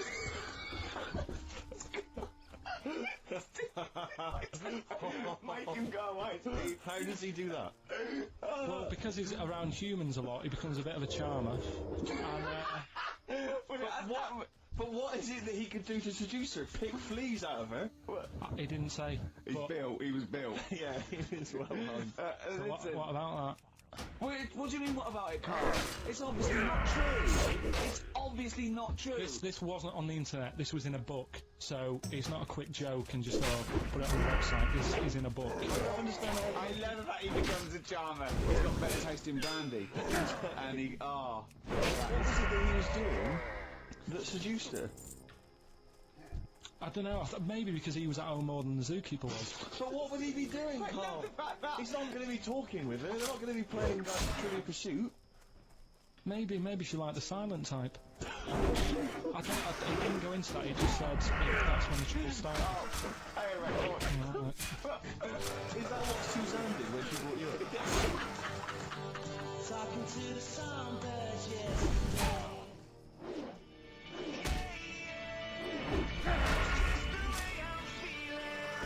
Feeder. Just the way I'm feeling. XFM 104.9. I love that. Carl, you're panicking. You've just remembered a song from your childhood, and I don't know what you're talking about. But I'm gonna give out a number. Please take this number down if you can help Carl. It's 08700 800 1234. Yeah. I'm not that bothered. We were talking about a track from the 60s, Yeah. Mighty Quinn, Yeah. and it was on the same compilation. My dad had a tape in the car, and the tape was always on in the stereo thing in the Yeah. car. And I used to sort of sit through all this stuff I didn't like, but knowing that coming up soon was a song about a monster with purple eyes. It wasn't monster Puff the with Magic purple- Dragon. It wasn't that. A monster. There must be something else about it that give Do people you a remember clue. a chorus or a few lines? It says something like it was a one-eyed, big eyes purple, and it eats people or something. The Big Eyed Purple Eater. Wasn't there a song called something like that? Big Eyed And it was Purple a hit, Eater. was I'm it? sure there was. A song which is something like the Intergalactic Purple Eater or something like that. It's a novelty song. Rubbish. What, by the Bonzo Jockey? Yeah, it's that sort of thing, yeah. I'm sure it is. Look, the telephones have gone mad! Yeah, well, we'll find out in a bit. I mean, I'm not that bothered. I'm not going to buy it. It's just that we were talking about songs and that. It'd be good to know what it was. Yeah. Right, what sisters? Okay, now how long, where did you get the phone? What, do you want to just answer Well, I that? forgot, so just see what it says. Hello? Hello, mate. Alright. Yeah, that song, I don't know if it's by, or is that what you want? That's the bit I wanted, really. What's the name of the song? Well, you know how it goes, it's like that, one night on and on, the Oh, yeah! Sorry, I don't think you've helped much though. You can't remember what it's called or who it's by. Well, no, I mean, I know the tune, that's about it. He's done well. He's given up his spare time to call in and sing us a song. Don't diss him. Rick, I'm concerned he's just only marginally remembering it more than Carl is. It was actually in, I think it was in the Blob, no, it was in something like the Blob, actually. I think Steve McQueen was driving away and it was running in a... This is very familiar. Thanks very much, mate. See if we can get a title off someone. And XFM. yeah, I know the name of that tune. Go on. It's the, what is it, the Purple-Eyed People Eater. Yeah, that sounds about right. Who is it by? Yeah, well, I'm just at work and Who is it by? came to my mind. Do you know who it's by? I don't know who it's by, mate. This Sorry. is not enough information. I wouldn't phone in. We finding did out ask how- them, but we asked them just what the tune was. I want someone like Paul Gambaccini to call in. He knows what, what chart position he's got to. Okay, right. I think this is enough information. That's two people. The thing We've is, barely got if any you know the information. title, we can put it in the internet, can't we, and find out who did it. Yeah. That's full of Brilliant. Well, information. thank you very much for Yeah, calling in. I don't know why they bothered, frankly. Right.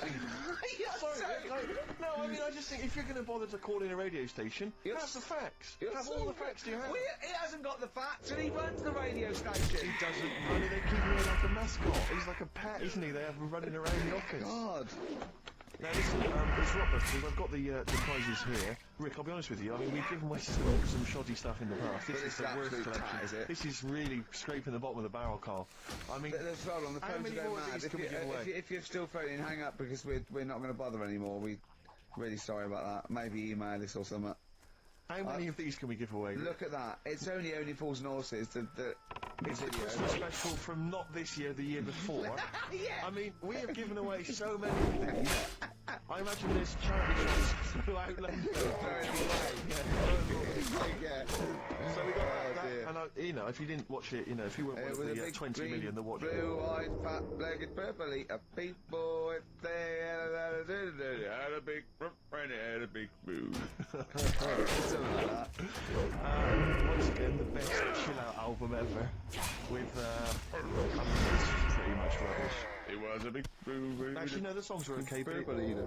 it's just basically a collection of songs you might have heard on adverts. So enjoy that. Oh god, this one again, the best air guitar album in the world. This is no longer an entertainment show. This is three people chatting to each other now and again. Sometimes we remember it's going out. Sometimes we just take a call for our own amusement. I mean... Oh, It's the same price this again. guy- It's the David Attenborough compilation of DVDs, which I'd be very surprised if actually makes it to you. I imagine someone here will have had that long before we post it. Oh dear. There's a T-shirt in here. XFM 104.9. You get sent a lot of Just in crap case you're wondering T-shirts. what you're listening to. This is a What is that? Quicksilver T-shirt. What is That's that? fine. What T-shirt is That's that? a T-shirt made by the Quicksilver people, so if you're a bit of a surfer dude, and by the look of the sounds of it, you're a midget. You're welcome to it. And this is, I think, the piece de resistance, Rick. I mean, because you know the kind of fans we have. They're pretty cool cats, pretty Yeah. groovy guys. Yeah, yeah. So I imagine they'll be loving on DVD Doctor Who, the Aztecs. That's one of William Hartnell, the first Doctor's classic episode on DVD there. Oh, you know, Rubbish. That's rubbish.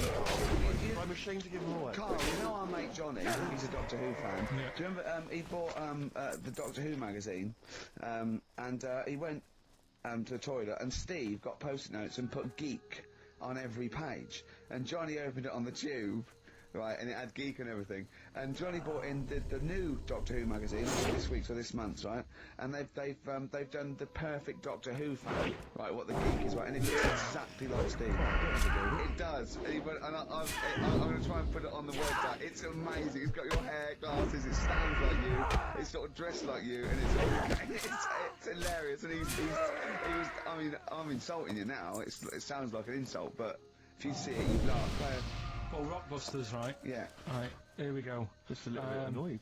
Just 3 clues. We've lost all the energy in this show, haven't we? Well, I can't get over that insult. I'm just a little... No, Three. we did though. It just came out, no, I can be honest with Things, you, it 3 came out left clues. field. I wasn't expecting an insult. No, And, but I think There was a sense of camaraderie on this. No, I one. think Just it- email in, you'll see Ricky what I mean. Doctors Right, play a record. I'm xfm.co.uk. just annoyed. I can't What are we use this doing? a lot, but I'm just reading out the clues. Should we put this? Let's put this one in for the Sony Award. Let's put this show in for the Sony Award. Play a song, Carl, because I need to discuss this with him. I've talked before about it. Get this down to 3 minutes. It'd be a great show. Rockbusters in a minute. XFM.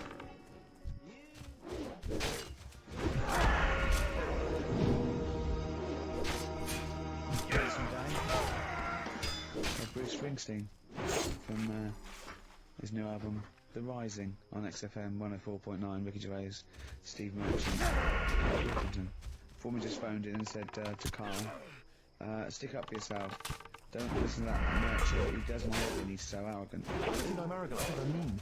Yeah. I think I'm sort of objectionable. I don't think it's arrogance. I think it's sort of nastiness. Yeah. I'm just not a very nice person. But believe me, I'm not arrogant, I think I'm pathetic. We've had a lot of emails saying, could you bring back White Van Carl? Oh, yeah. Which is that section of the show where we ask the questions that the Sun asks Someone various else. random punters Yeah. of Carl. But sadly, recently they've got very politicised and very kind of, basically a little bit depressing. So it's not really anything appropriate. But I have trawled the papers looking for other questions posed in other sections of the Sun. Good idea. I was just looking here at the Dear Deirdre section, which is the sort of problem page. I don't know what your views are on I'd this. love to see Carl. Oh, God, can we get him a job? As a Just magazine. ask... Oh, my God, that would be amazing. Right? Well, here's one. I'd like to see your view on this, Carl. I'm a happily married 42-year-old woman with 4 kids, yet I've developed a huge crush on pop star Darius Dinesh. Yeah. It has sent my hormone levels through the roof, and Yeah. last night I woke my husband up at 4 a.m. for sex. We've been married for 20 years and he can't believe his luck. Recently I've been having... I want to go to a... I'll stop you there. Why are you telling me? Right, carry on. Sorry. Recently, I've been having erotic thoughts about Darius morning, noon and night. Yeah. I haven't felt like this since I was a teenager and mad about Donny Osmond. My husband is amazed at the change in me. We had sex twice last night and again this morning. Again, why are you telling me this? Yeah, go on. He's just boasting. This is not a problem. It's not a problem. What's here. the problem? No problem, just wanted to tell someone. Thanks very much.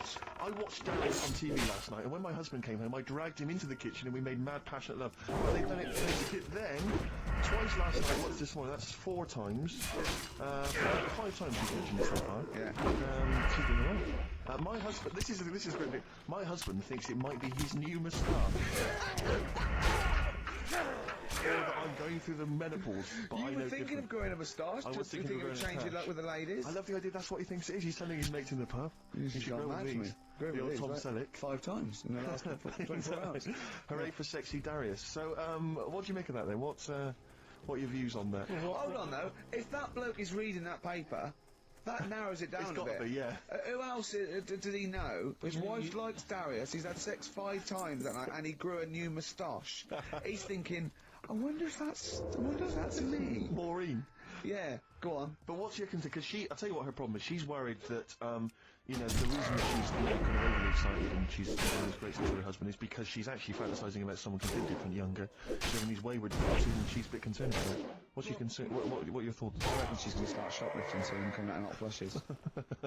Go on. Just, they're both happy, aren't they? He's getting what he wants. She's happy. I'd say, yeah, whatever, get on with it. Do you think that she should confess? She wants to be honest with him. I wouldn't, because not that many fellas like Darius. So, if you're sort of thinking, oh, you'd rather have him than me, What do you think Darius would think of this? He'd probably be happy with that. I mean, What would you if do said if in you, there, what would you do if you got loads of phone calls, right, from women going, Carl, whenever you're on the radio, I just have to do it. I just have to do it. Your voice makes me... I'd say, right, well, you know, it's alright. I'd be happy with that. Yeah. Just in case anyone is doing that. What would you do to sort of like egg them on a little bit to help them out? What do you think? What sexy things would you say? What do you think is your quality? What do you think people would find, you know, pretty horny about you? Is it your sort of mank wine? Do you think that? Just say this, London shit, innit? That, I I'd think. say that, but, you know, London, it's not that good, is it? Like Oh, I think you've done it there. So, So that's Say sort of- something quite sort of sexy though. Say something like, you know, well... I love to love you. Say I something don't sexy. say that. No, say something If sexy. Suze answers to me, you know, do you love me? I go, yeah, you're alright.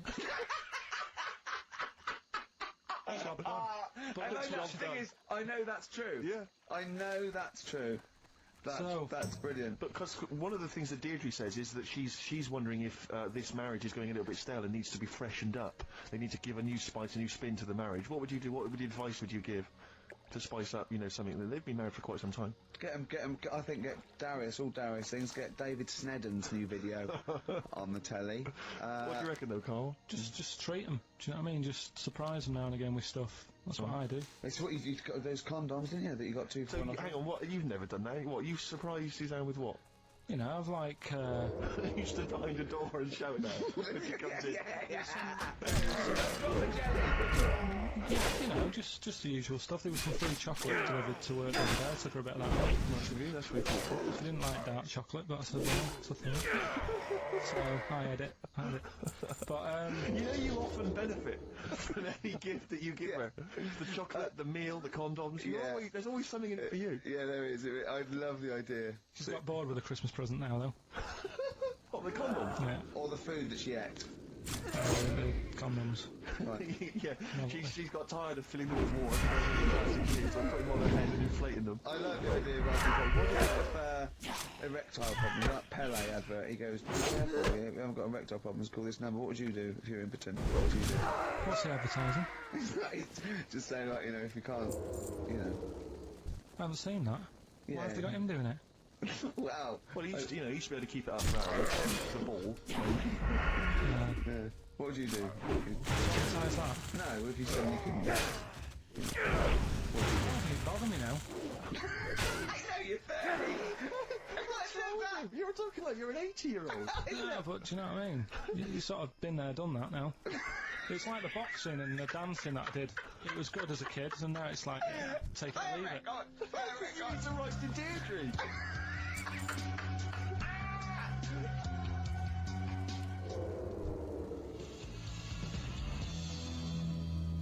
Supergrass, Seen the Light, XFM 104.9.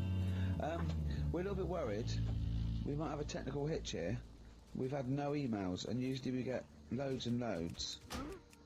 So we're worried it's us. Can someone send an email?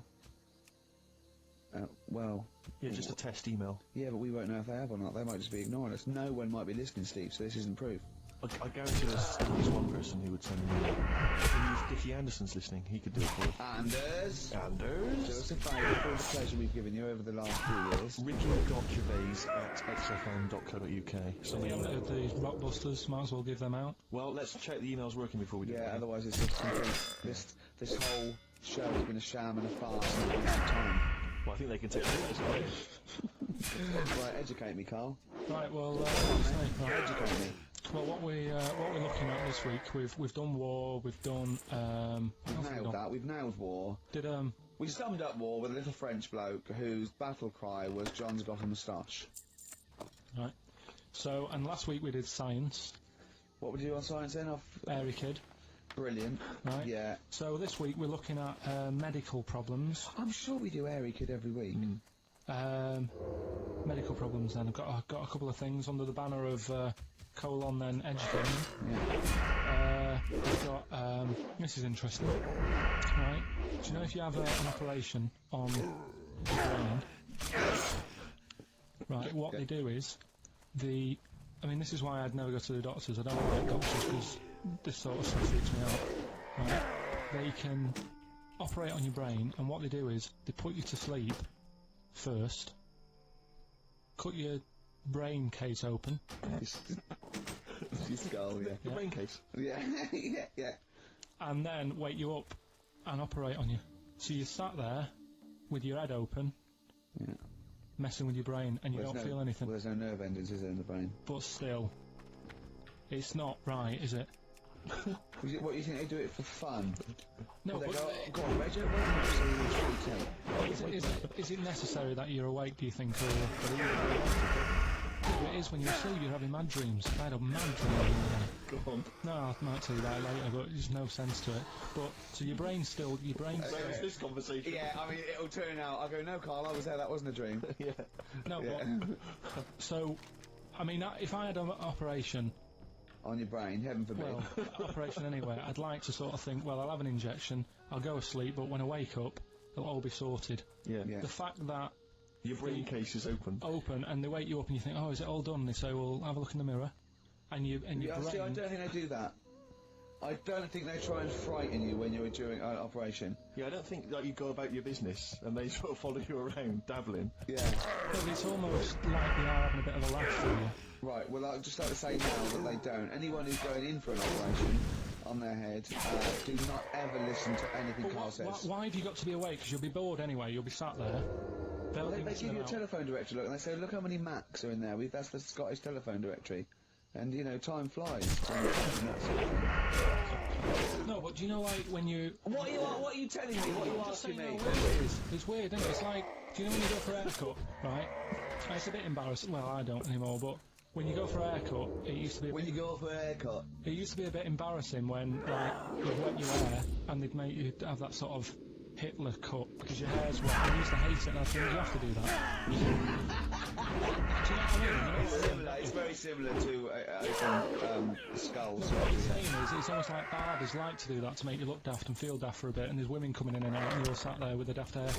Yeah. And this is what that reminds me of. Do you think they do it in a shop window? This brain operation? I'm just saying it's... Do you think, why are we doing it in John Lewis's? Just so more I people love can the idea that that's what doctors are doing. Let's make this guy look a bit stupid. Yeah. Open his brain Look case. at the twatty look from his brain out of his head. Take a Polaroid. Reg, take Yeah, a Polaroid. Polaroid. Look at him. Look at his face. Right, like clock his face when I give him the mirror. Get this on camera. So, did you teach me something then? Was that? I taught you that your brain case can be open if you're awake. And you're sat there, so let them get on with it. Brilliant. I've learned that. Anything else? You love... Let's play a song, because the next one is amazing. What? Even more amazing than that? Yeah. Play a song? Yeah. Bit of Bowie. No email still, by the way. No, I don't think it's It's not working. working today, Lady so Stardust. we'll have to do a phone-in for Rockbusters. Off the Ziggy Stardust album. Alright.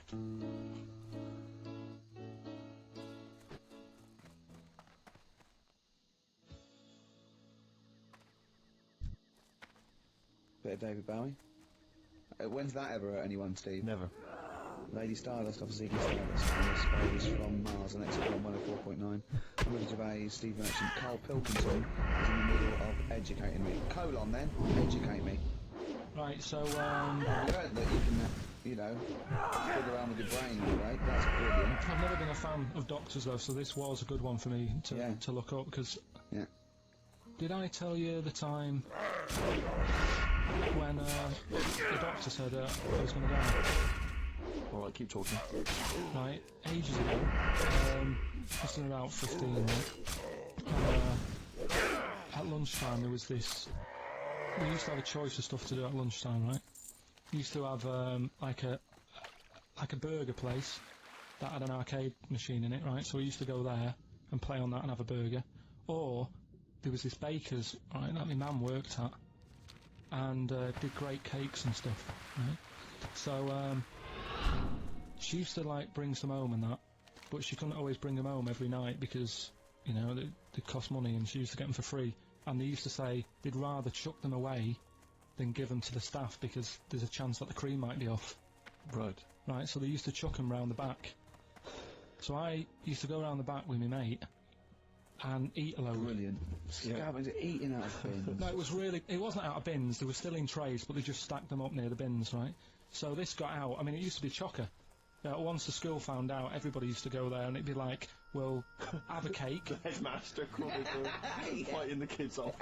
Right, so I'd have, you know, you'd just eat, I don't know, 6 jam donuts or something, and then you'd spend your dinner money on the arcade machine. Brilliant. Right? So it was a good afternoon, really, right? So you'd do that, and this one day I must have had 6 or 7 jam donuts, a few Congress tarts. What's the Congress tart? Just, I love them, I can't get them in London, right? So I'd just if anyone can get a Congress tart for Carl in London, please let him know. So anyway, this day, that was just a normal day. Do you know what I mean? You'd once or twice a week, you'd have a load of cake. In your life, Yeah, that's So all anyway- there you'll have. Were the frog boys there with the webbed hands and the big heads? So- and the horse in the settee? Yeah. But the day after one of these days, I had really bad cramp in my belly. Right? I was like in agony, could hardly walk. So I said to my mum, "Oh." you could hardly stagger to the free cakes. So I was in absolute agony. I said, "I think I don't like doctors, but you'll have to get a doctor in because I don't know what it is. I can't walk." Just gets the doctor round. I won't say his name, but he said, "Well, doesn't look like he's got long left." Blimey. So I was a bit like, hang on a minute, I've only had a few cream donuts. Yeah, My mum was panicking. sure. He went, my dad came in from work, she said, "Oh, something's really bad with Carl, I think it's serious, you know, the doctor said he ain't got long left." So he said, "What?" He said that and just left. So she said, "Yeah." So I'll have to call him then. So he called him up, said, what's all this about? You know, Carl hasn't got long left, how long's he got? So he goes, oh, I was only messing. It's just had some bad cream. Can you believe that? Well, the thing is, I like the fact your mum didn't ask any questions. I know. She didn't go into detail. Well, can you explain more, Doctor? No, I got a shoe on. But she doesn't. You know, I don't want to diss you or your family, but I imagine if I was there, I'd have known the doctor was joking. Yeah. That's all I'm saying. I mean, I sound very arrogant there, but I imagine he went, what's he been doing? Yeah, I had about 6 cream grains. Oh, right. Oh, wow. He hasn't got long to live then. I'll see you later. That's what I think the doctor did. Yeah. I just love the idea your mum just let him go. Yeah. Terrified, thinking, well, I'm not going to probe him. He's that's it then. Dad comes in. Hi, honey, I'm home. Anything happened? The doctor said Carl's going to die and then left. Did he? I'll call him. But anyway, that's why these sort of things fascinate me. So we'll move on to this next one, right, which is brilliant. Go on. It's a short story. So, right, old woman, about 70 years old. Yeah. She's normally fit and healthy and stuff, nothing wrong with her, she's having a good life. And one day, she goes for a check to the doctor's, just to check herself out, 'cause she's getting on a bit. Yeah. Says, take your clothes off and that. So she does, and checks her out, says, yeah, you're looking good, you're looking good. Turn round, he said, oh God. He says, you've got a tumour on your buttock. Right? So she goes, oh, can you do anything to sort it out? So they go, yeah, we could book you in for an operation, it's best if we remove this. Books her in for an operation, operation day comes, strip her down and that, they're all stood round, the doctors, start to operate, it only turns out it's a pork chop that she sat on 5 years earlier, and it had stuck to her buttock. Right, Carl. I can forward you. Listen. Serious. Right, okay, Carl, I'll tell you now, I'm leaving. I'm never doing this show again. No, I'm serious. Honestly. You're talking, I've never had such you are, play a record. I couldn't believe it. What do you mean you can't believe it? Stop the record. Right, okay, right, what do you mean you couldn't believe it? No, when I read it, I said, I've got to tell This Richard woman had a pork chop stuck to her arse for 5 years, you mental case. Of course she didn't.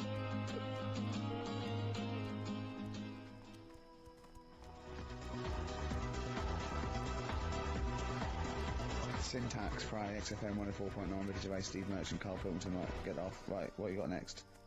Right, well, running a bit late with this, but it's time for Do We Need 'Em? We're looking into what I'm really animals- worried about this, because everyone's getting that last clue wrong. I reckon it's so rubbish that even your mental fans can't work it out. Yeah, it's a tough one, but Give that final Rockbusters clue again. the Jamaican fella had to have some aspirin. Why is that? What were the initials? Why did he have to do it? No, FD. hold on, that's changed. Well, I mean, it doesn't matter. The Oh, story's it doesn't still there. matter. That's the point of a cryptic clue, isn't it?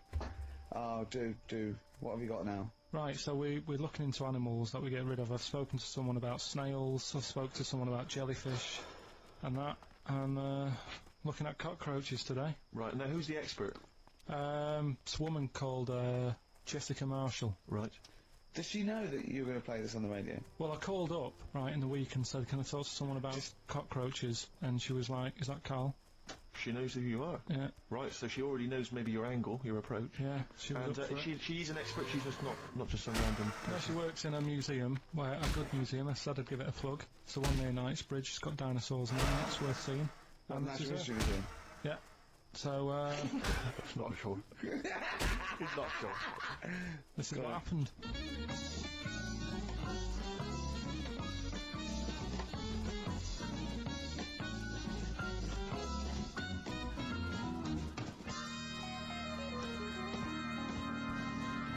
Now, what I'll do is I'll tell you as much as I know, and then you can fill me in if I'm right or wrong. And then at the end of it, we'll get to the bottom of whether we need them or not. Okay. All right. So first of all, the first thing that I found out is that they have 18 knees. That's not exactly possible. They're insects, so they have 6 legs. Yeah. And a knee is usually the junction between femur and tibia. That's sort of classic human knees and every other animal knee. So with 6 legs, you can only have 6 knees.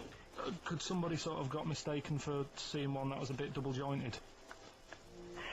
cover I think tracks. you're grasping at straws or something. Alright, well, we might have to come back to that one then. Okay. They can hold the breath for 40 minutes.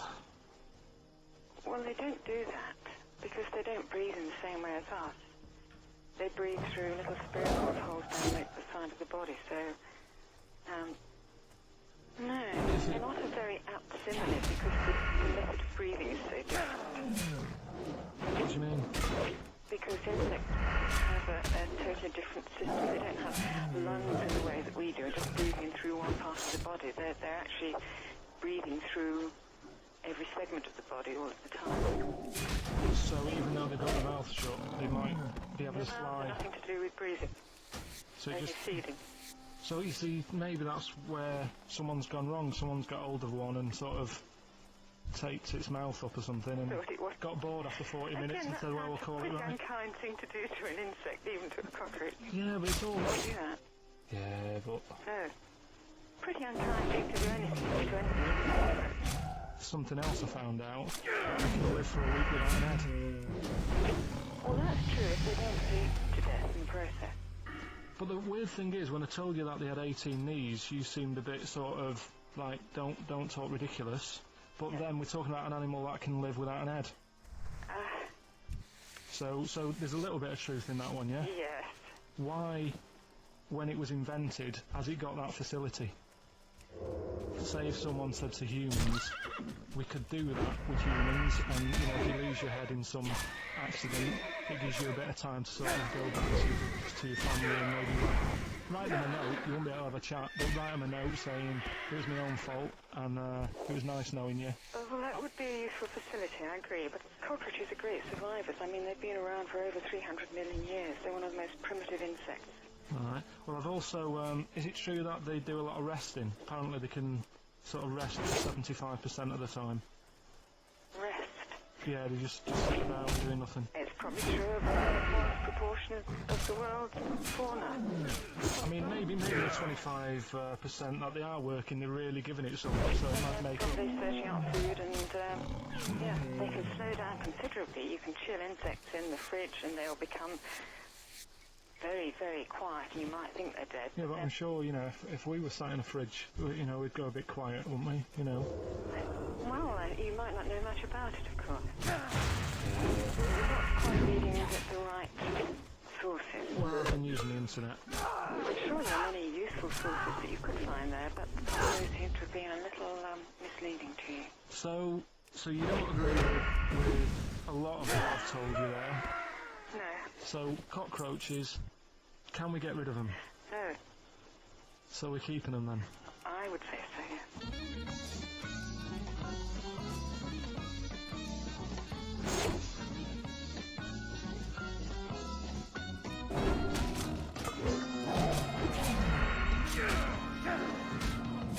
I think we should get her on more often because she sounds like she'd be a bit of an ally, really. Because she knew immediately you were talking nonsense. She even said, I think you should be more concerned about your sources, which I've been trying to tell you for a year, right? The fact, I mean 18 knees, where did you get that from? It's on the internet. They can hold their breath for 40 minutes. I mean, I don't know what you read and take on. Mad world, don't it?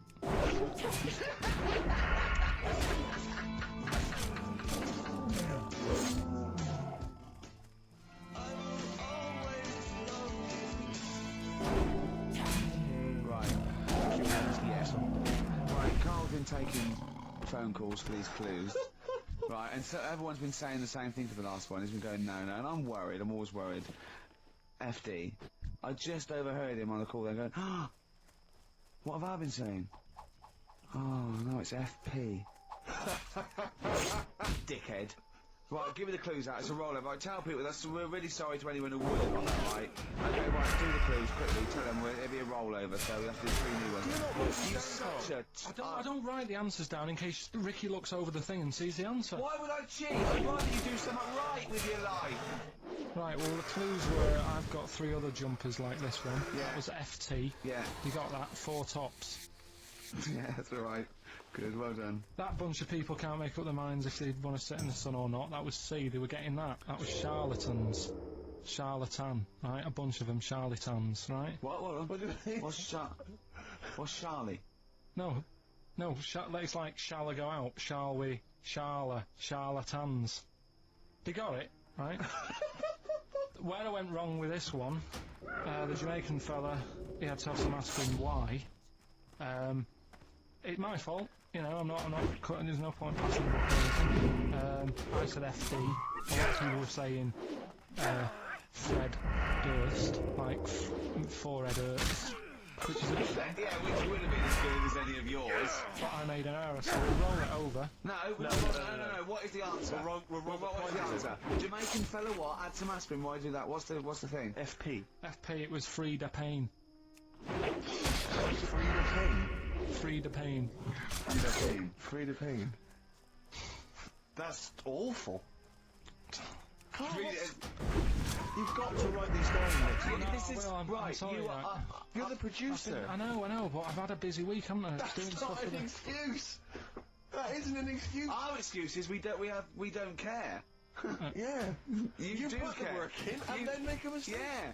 I mean, it's better not to try than try your hardest and be rubbish. Do you see what the point? We don't care. But you've got standards. Yeah, and you're not meeting them. Think of that. You're not even reaching your standards. God. Right, well, that's that, I guess. Well, the prizes will be giving those away next week. Bollocks again. Just completely... Song for the ladies to end the show with. It's from Nick Cave's new album, Nocturama. This is a track called He Wants You. Back next week. Remember, free to pain.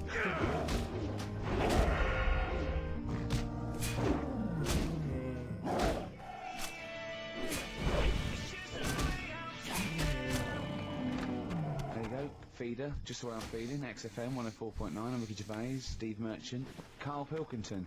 We've got a great show lined up this week, haven't we? Go on, what have you got planned?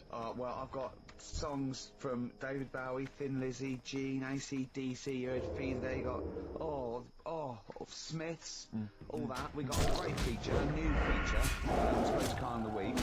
We worked out a new feature where people are going to give him sort of like problems to solve. There can be scenarios, there can be management scenarios at work, you know, problem solving, things like that, organising things. He's a very good organiser, so I'll tell you what happened.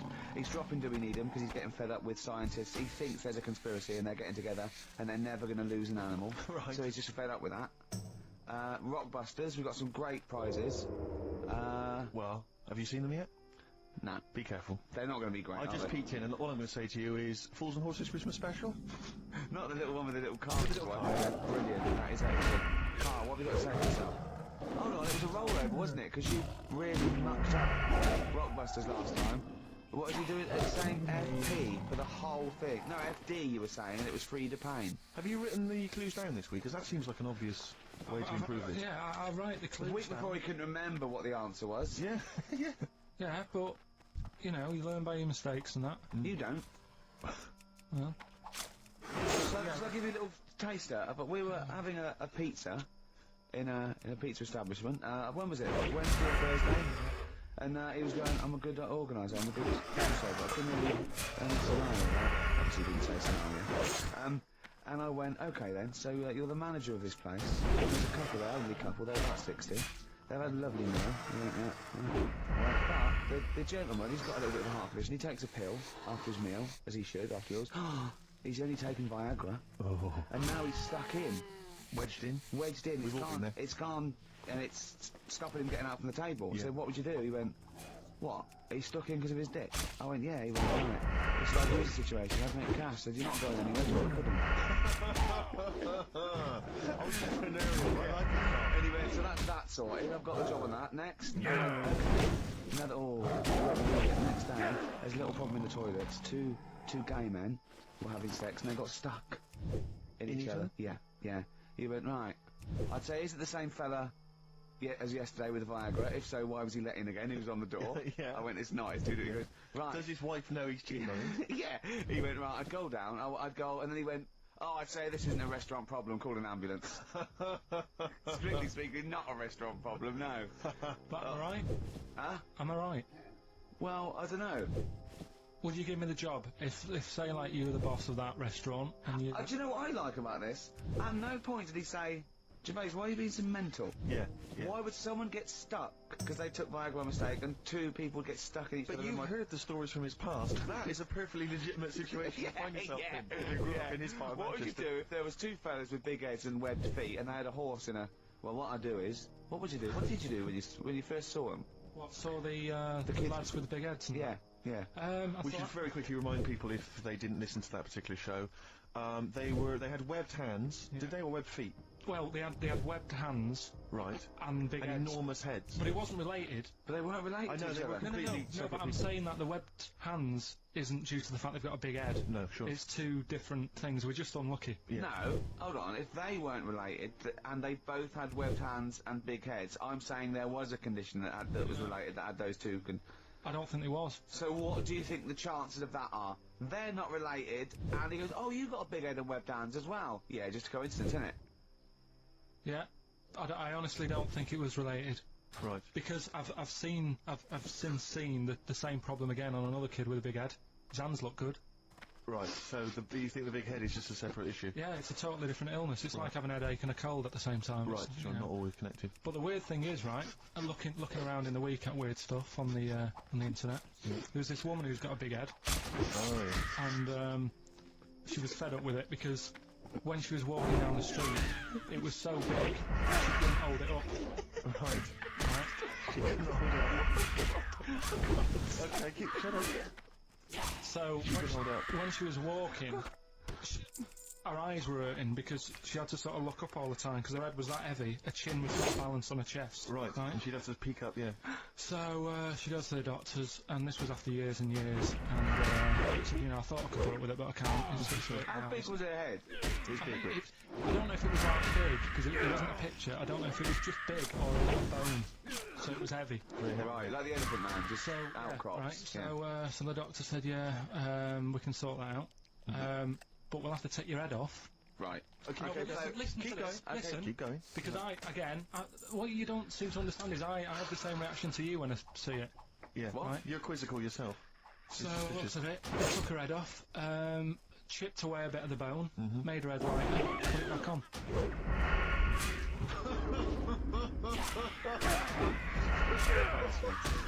Took a woman's head off. Yeah. And if you'd like to ask Carl, some of the details coming up soon. How's that?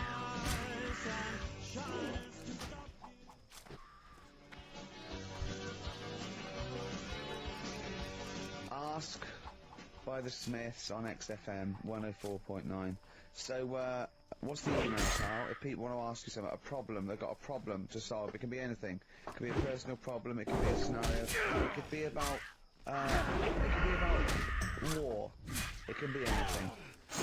Or it could be more flippant, I suppose, and light-hearted. Yeah, could be. Yeah, but I prefer stuff that I could So you sort can get your teeth into it. and actually, you know, sort out. What, like War, real? war is too. It's a bit big for me, that one. Do you think? I don't want to get into that. What do you mean? If Tony Blair came to you and he went, Carl, listen, I'm having a bit of trouble here. I don't know what to do. I've tried everything. I've tried spin. I've tried being tough. I've tried backing down. I've tried getting other countries involved. They don't want to know. What do I do? What do I do? You don't know? Tricky one. I don't It is get, tricky, I don't it is get tricky one, involved. I don't worry about it. If it's going to happen, it's going to happen, isn't it? Yeah. Do you know what I mean? Get in the bath, put a mattress on top of you. That's it. Sorry, why are you doing that? Why are you doing that? That's what they say you do, isn't it? If it kicks off. If what kicks off? If there's a war and that, you get in the bath, put a mattress on top. Right. Did they do that in the Second World War for 6 years? Was that making bunk beds? That's what I read somewhere. Yeah. Is the bath full of water? No. That'd be daft. Okay. I think they're enamel baths then, though. I think they'd stop a bit of shrapnel. I think the plastic ones you get nowadays would probably melt on you. And the mattress, where your dad has cut it in half, all the foam would come out and the springs would get you in the eye. Talking about my dad. Steve, you'll love this, right? Go on. My dad hates being ripped off from it. Yeah. Well, I can relate to that. That's important. Hates coming to London now. He always wants me to go and see them rather than come here because he just thinks London is like a big rip-off. Last time he came out annoyed because he got him a scone and a cup of tea for like 3 of us, and it was £14, and he just was livid. And then we had an argument about that, and then we went to the Millennium Wheel, and I said, do you fancy going on this? He said, oh, alright, and then I saw the price, and it was something like 20 quid or something. And he said, 20 quid to go up in the air to look at stuff that's on the ground. So I might as well stay on the ground. Brilliant. Right? That's a good point. His logic is impeccable. So anyway, this is going on. Anyway, he spoke to me the other day. I said, how are things? Are they alright? And that. He said, oh, being ripped off. I said, why? He said he ordered, do you know the place where he got a new bed from because he cut the other one in course, half, yeah. right? He got this bed out of a catalogue. So he sorted out a payment on the phone. He said, look, you're ripping me off a bit here on the interest thing, but well, let's do a deal. We'll sort out a new monthly payment that's different to what it says in the catalogue. And he said, yeah, we'll go along with that. Anyway, so he sorted that out. He was actually, the bed arrived. It's a nice bed. That's great. So anyway, he got the bill for it, and it was the original price. I thought it might be big, yeah. Right. So he called up and said, I'm not happy with this. He said, we said a deal. And I'm like, oh, no, don't know what you're talking about. He said, right, don't send me your catalogues anymore. He said, I'm not buying anything from you. You're a rip-off merchant. Right. So anyway, a few weeks go by. Post comes. Only another catalogue in the post. He's livid. Right, so he was well annoyed. Yeah. So he looked on the back, and it said on it, this catalogue will always be property of, the company that does it. So you can't throw it away. If we request to have it back, we've got permission to get it back off you, right? So he thought, right, well, they're out of order. I told them not to send me one, and they have done, and they're saying I can't chuck it away. So he called them up and said, all right, Mr. Pilkinson here, bought a bed off you, you conned me, and that. But, forget that. We've dealt with that. You sent me a catalogue, I told you not to. It says on the back here that this will always be yours. Yeah? So, in a way, you're using my house as a warehouse. I'll be charging you 26 pence or something every day. Brilliant. He said, you already owe me £6 something like that. Genius. And, sorted it out. So again, it's just... So hang on, but are they going along with this? I don't know what happened. He said they sounded annoyed and said they'd get back to him, and they haven't. But he said, I'm not bothered. They can take as long as they want because the money just keeps going up. Yeah. So what sort of profit has he made so far? Well, when I spoke to him in the week, it was like £6 odd. I think that was on Tuesday. So it's just leaving it as like an investment. Yeah. It's like an antique. It's just going up every day. So. Well, keep us posted on that. That's dynamite. One day I need to speak to your father. Yeah, I think so. So many questions I think to we be do. answered. In fact, I might sit and give you a letter to take home. Yeah. Dear Mr. Pilkington, your son Carl. New single from Nick Cave, I think. I'm looking forward to it. Yeah.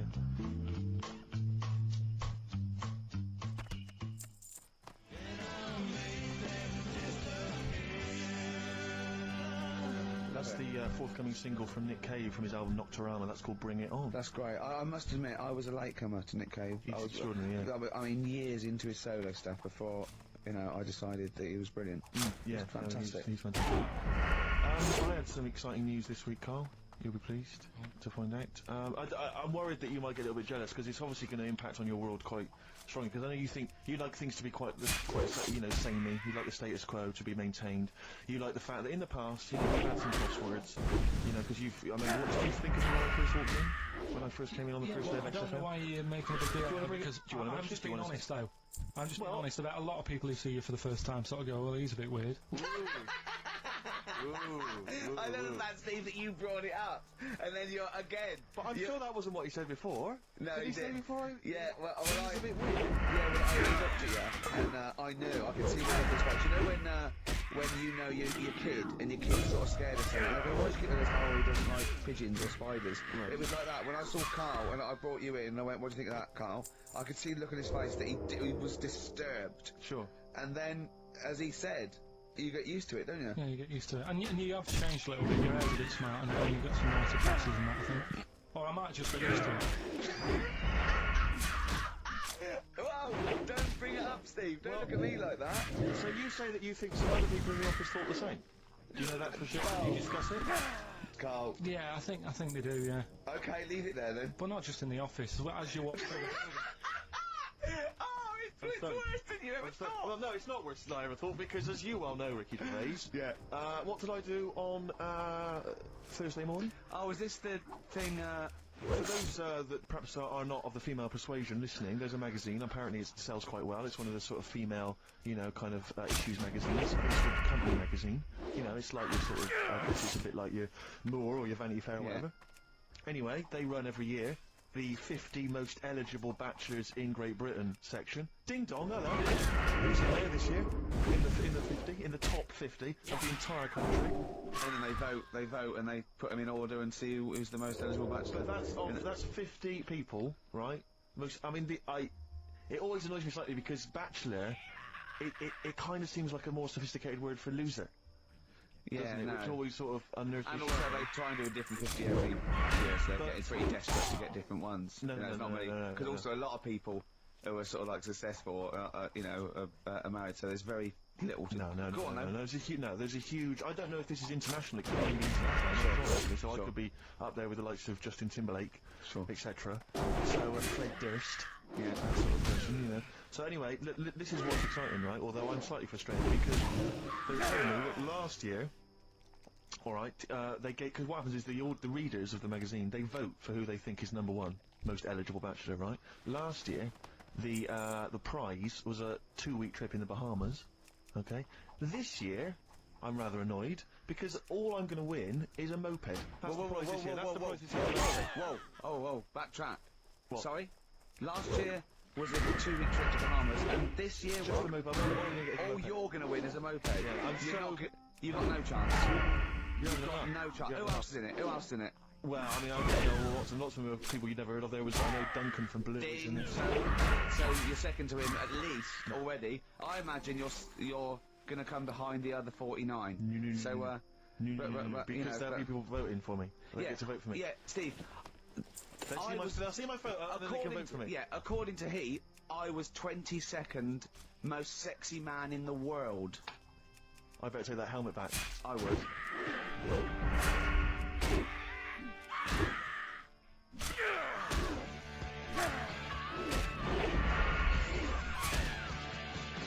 ACDC.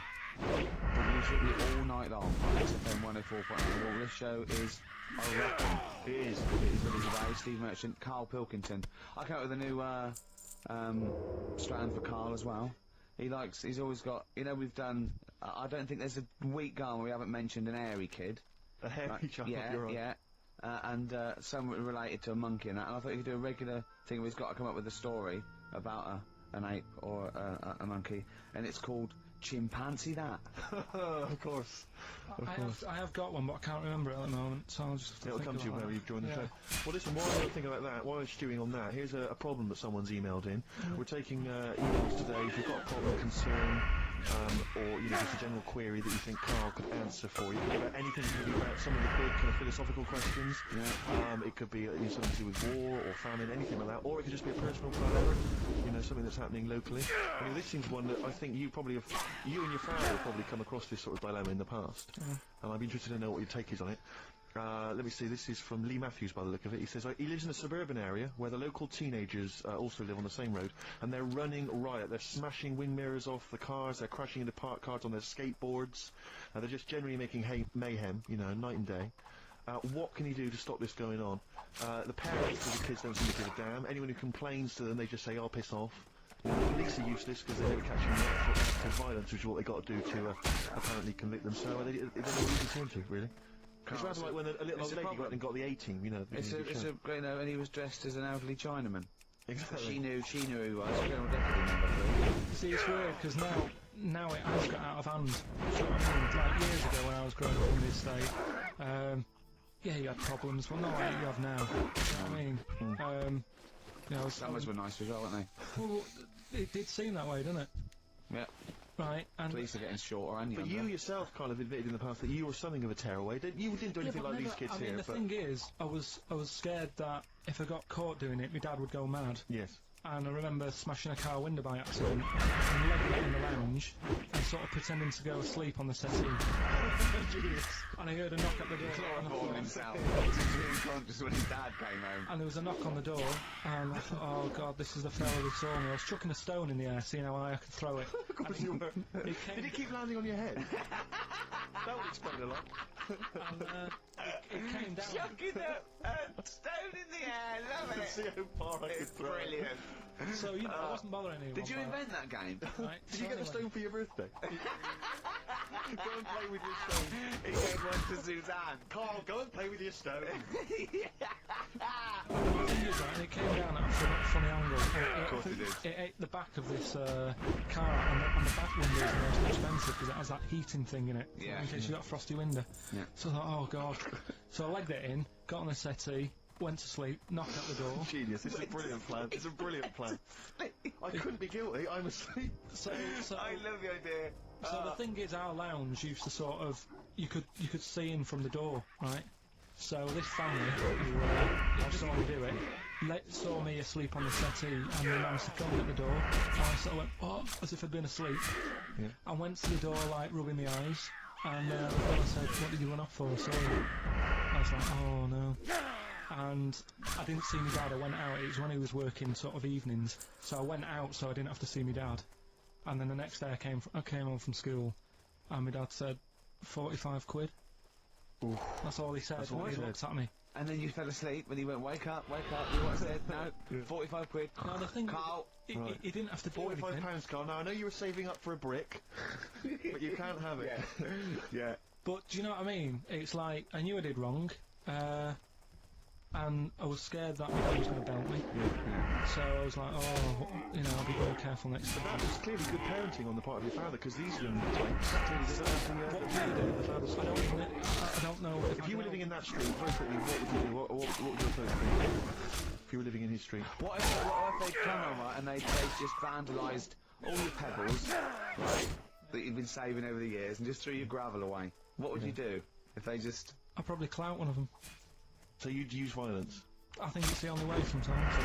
Well, I don't mean, you know, really bad, but I'd show them that I'm not putting up with this. right. And then the problem is you've got their family coming round, and they're probably quite... Go to sleep. If you hit a kid with that, now just go to sleep. Yeah. Just... Equally, if you're doing a bigger crime, you know, Yeah. a bank job or a murder. Remember to take the stocking off your head, because they wake you up and go, why have you got a stocking on your head? Just go, oh, I had a weird dream. It won't work. It's like with our kid, right? He was. I told Ricky about this the other day in the pub, but he's. Is this your brother? He never. Yeah. Because he was a never used terror, to be- wasn't Well, yeah, a little bit, but it he was did more. drive a tank down the high street once, didn't he? Yeah, that's when he was in the army. Yeah. But Another story. but this time I remember my mum and dad were going out right for the evening, and I must have been about 5, so our Mark was like probably 18, something like that, 16, 17, 18. So my mum and dad go out, and our Mark says to me, right, here's a deal, do your little deal. I'm going to have a load of women round. The deal is, I'll let you have your tractor in the house. Oh, he had a tank, you had a tractor. Yeah, but his brother didn't have the rocks that Carl had. So he needed the tractor to put his toys What kind along. of a man was he? He brought a bunch of women round. So yeah, there's loads of. But you know, when you're a kid, you don't think, oh, I know what they're up to. You're not bothered, are you? Do you know what I mean? As long as I've got my tractor, I'm happy. Yeah. So I was. It actually hasn't changed a bit. But how many women did he have around? Was it just him and like a bunch of women? Yeah. Was it like, what's his name? What's his name? Like Nedwell, Confessions of an Older Brother. Just came around and Loads of women. Seriously, right? My mum and dad had to move because they got sick of women coming around saying, "I've got a kid and it's your Mark's." They had to move because it got that in Bath. You know, did you hear, when you were playing on your tractor, and there was women running back and forth in underwear, did you ever hear this noise? Did you ever hear that? all kind of And just see your brother's arse disappearing down the thing exactly. being chased by a butcher? Did you ever... It's not important. It's, Is that what it's going to be like, do you think, when I'm voted #1 most eligible bachelor in Great Britain? Yeah, and you come in on your moped. I mean, no, how am I going to get a tractor?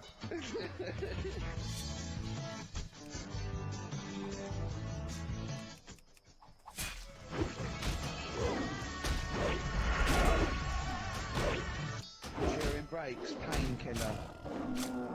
Open rackets, summer end. Right, FM 104.9, Ricky Gervais, Steve Merchant. Carl Pilkington. Rockbusters?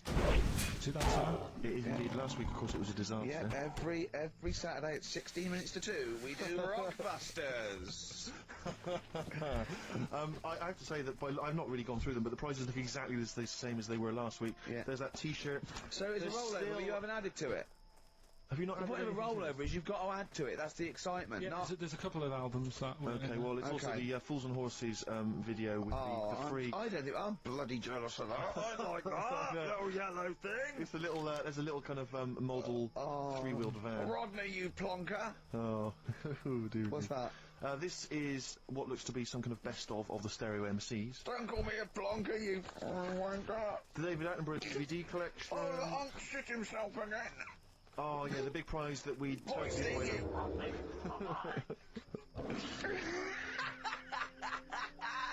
Best chill out album. Cassandra. Is that supposed to be your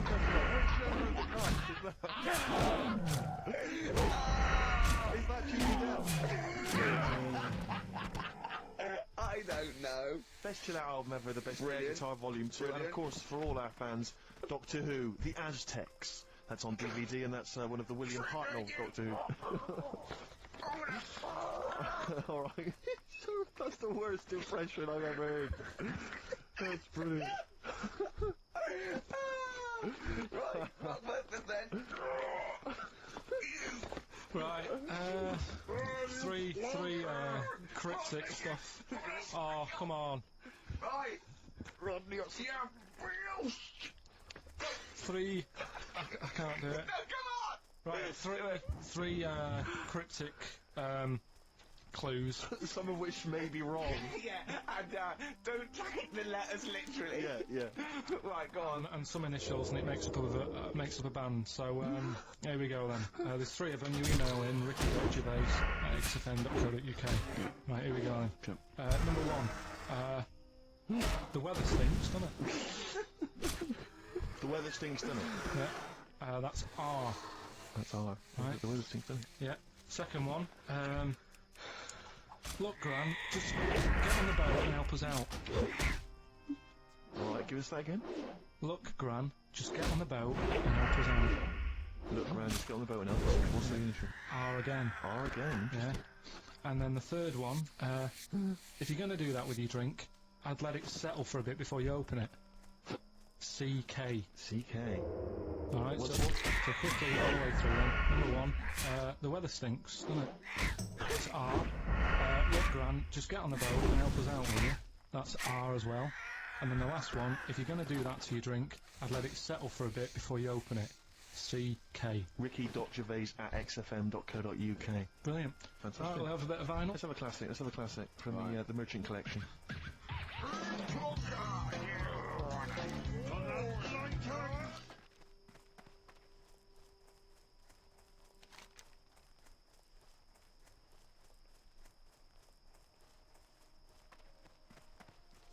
On bad, yeah. XFM 104.9, Ricky Gervais, Steve Merchant, Carl Pilkington. Alright, Carl? Alright.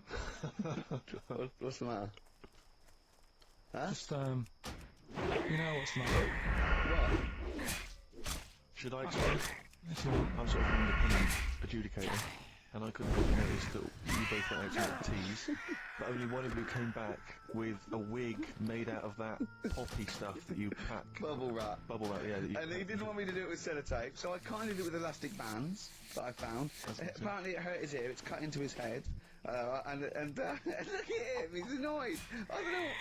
There's not many times I've ever done any form of work, really, where halfway through it, let's say a 2-hour live radio show, one of the people has said to the other, can I make out of this big cardboard box a bishop's hat for you? Well, I did that, and I start fashioning that, and when you yeah, should be but and the concentrating on the sellotape show. hurt his eyebrows. So when we went to the kitchen, I kind of did it with elastic bands, and that was cutting into his ear or something. I don't know, making excuses. Carl, you are here for Ricky Gervais's amusement. I think if you check the small print of your contract... Have you got anything interesting about a monkey or an ape so we can do chimpanzee that? I know something that a lot of other people know, but I'll Well, let's do it then. What's it called again? Well, should we do a jingle? Well, do a little jingle for us then. Oh, chimpanzee that! Brilliant. That's great. Right. So I look forward to that every week. Yeah. And what's Go your on, this is an interesting interesting chimp fact. fact? Right, it's about this monkey ages ago. Don't know where it happened. 17th century? I think it was a chimp. Right. Got caught having a fag. What do you mean, do I know it? Oh, narrow it down. Those are tips about Woodbines. Right, Caught having a fag. so it was sent to court, and Was it underage? it was And it got someone to go into the newsagent for him. Did he get a bigger gorilla Yeah, to go got a into the bigger newsagent gorilla. to get 20 Rothmans? it ended up doing time because it was Go back a minute. Wait a minute. What I mean- Whoa. No, I don't know. That's as much as I know, so there's no point questioning. That is as much as you know, isn't it? Quite literally. Sorry, but why did he go to prison? It's against the law to have a monkey having a fag. In a built-up area. What are you talking about? It's against the law for a monkey to have a fag. What if it got it himself? Even if it just... What about if it earned it himself, just like moving tyres round or don't- mucking out the obviously- zebras? I don't know the full story. That's You don't know the full story, do you? Do you think? You never do you? Presume it was a monkey from the zoo, right? Yeah. Do you think it'd be fed up, though? Because in a way, it's home from home, isn't it? When I read it, I didn't think it was that bad because I just Carl, thought, they well, don't put monkeys in prison. They didn't put the monkey in the prison. They're overcrowded. They haven't got the space. well, I'll find it and give you the where I got it from. And Trevor Harris was furious because the monkey got the top bunk. Yeah. can I just? And he did. Okay, then. Oh, chimpanzee hat. Another one next week. I don't think so. Blockbusters, right? Let's just recap. Yeah, because actually, I have to say, you've really stumped people this week. Yeah. Well, either that or they God, just can't yeah, be bothered wrong. anymore. Well, oh, they're wrong again. No, right. I Let me think the just prizes are so pitiful they can't be asked. let me just explain it again, just in case they don't understand it. It's a cryptic clue, right? And it makes you band, and the initial that it gives is the initial that the bands that all the artists starts off with. So last week, I can't remember, but we did AK, an exploding pet, atomic kitten. That explains Yeah. it. So very quickly, number one. No, last week Right. we did FP that you gave out the clue. FD, free to play. Yeah, it was. So yeah, the weather stinks, doesn't it? That's the cryptic clue, and the letter is R. Number two. That's the rainy smell, boys. Right. Look, Grant, just get on the boat and help us out, will you? That's R as well. And the last one, if you could, That's rigging nanny. if you don't do that to your drink, I'd let it settle for a bit before you have TK. Right. Ricky.gervais at xfm.co.uk. Plus, keep your problems and queries coming, Carl. We've got another one as well, which I'd like to give you after the next track, Carl, if I may. Alright? All right. You've got a problem, haven't you? Oh yeah. Listen to this part. Listen to Let's this. play a let's come out with this. It's amazing.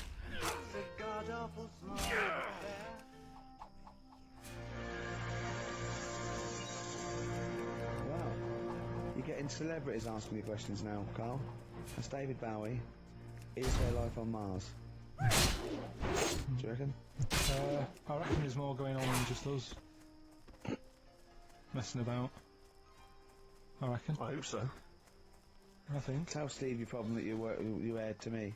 Well, do you know, like I'm always thinking about stuff when I'm washing up. I'm just going to look at Steve for the reaction when this question comes out. Okay. There's been a few things I've been thinking about. Do you know, like how I tried to confuse a computer by putting in Y in the search engine? Yeah.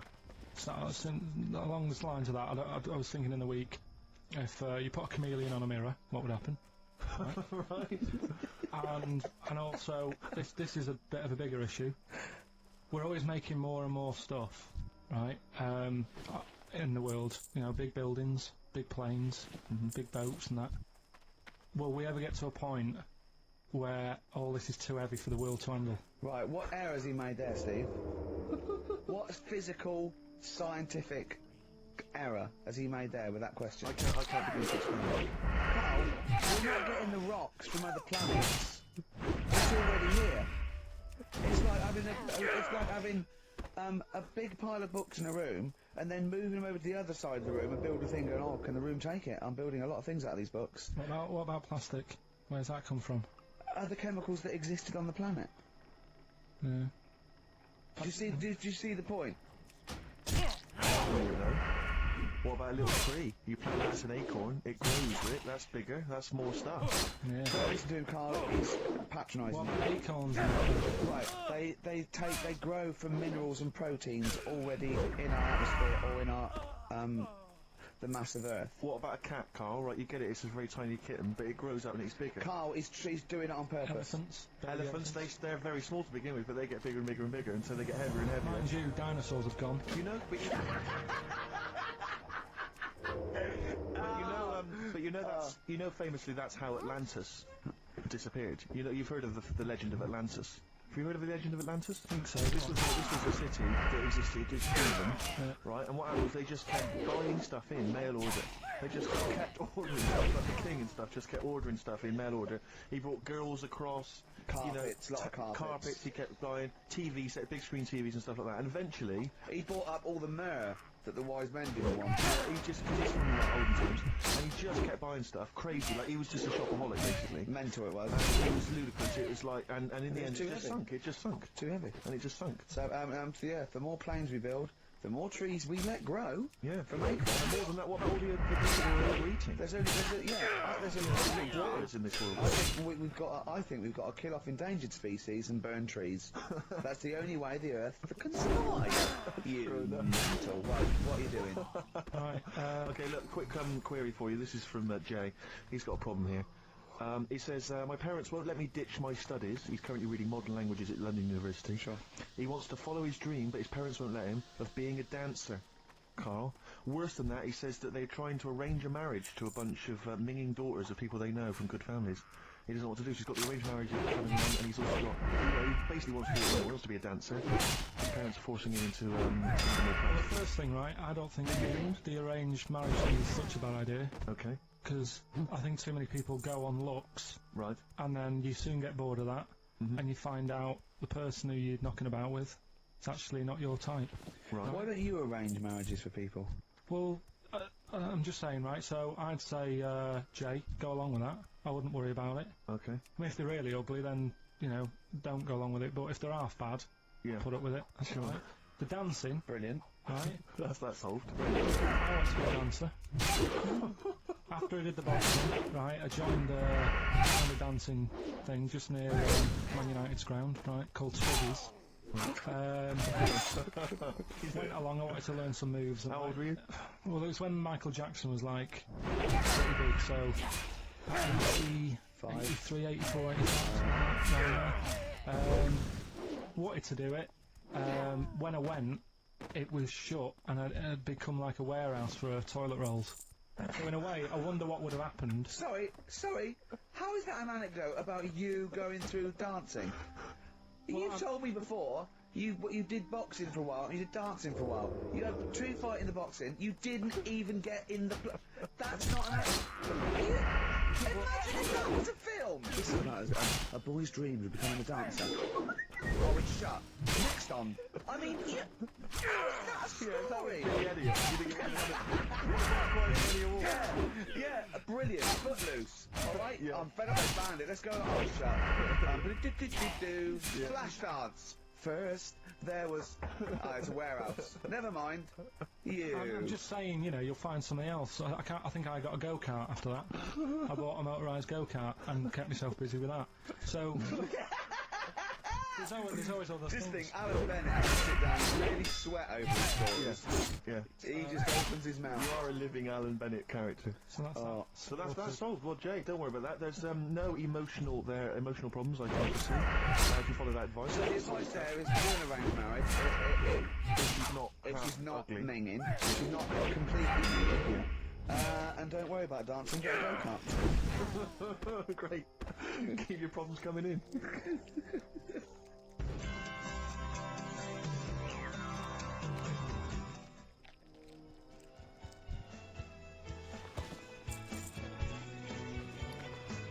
Truth, rest your head. Scene on XFM 104.9 with Gervais, Steve Merchant, Carl Pilkington.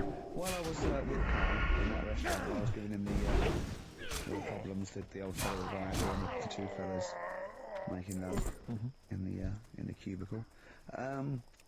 We came up with a new idea because he's dumping Dwindon. So he thinks the scientists have got together, they're never going to wipe out a limpet or a slug. They think they're good, but they're not that good. This is people that are lauded as great minds, and Carl has brought them down. He's taken issue with them. Like what? He went, right, great thinkers, and I went, okay, then, Sir Isaac Newton, the father of modern physics. He went, is he the fellow with the apple? I went, yeah. He went, there again, see?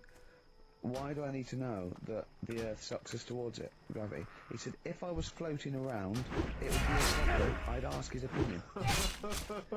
I went, what about Einstein? He went, again, I've never needed, and this is what he said, I've never needed MC squared in my life. The fella who invented the video, I watch one a day. You know what I mean, though? Give credit where credit's due. Right. And I think that a lot of this stuff that was invented, like when we were talking about inventions, you know, I started to look in books and that, finding stuff out. And there was some fella who got a mention on an invention site just because he came up with the fishbowl. And it's like, is it that hard? Yeah. It's clearly You're not putting him in the same category as Newton. He was on the same list. Einstein was on there. It was saying about him doing that. And Newton with the apple. And who else was in there? Da Vinci, whatever. Is he the one who did Mona Lisa as well? Yeah. He said it took him 12 years to paint the lips. I don't think that's that good. Like, it takes that long. I saw, you know, when you think, saw Tony Hart do like an Aborigine man with a elephant in the background in about 3 minutes. Aborigine. An Aborigine? Yeah. Really? An elephant?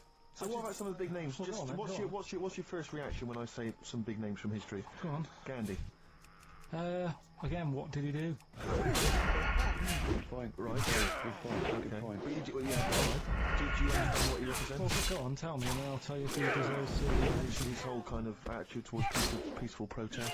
You know, it's quite a sort of modern idea. You know, very much the forefather of the 60s movement. People would sort of put it in, protest, Steve. Right, look at the glazed look on his face. Gandhi. Yeah. So just Do someone else. pick someone out. Okay. Well, someone you know about this, obviously.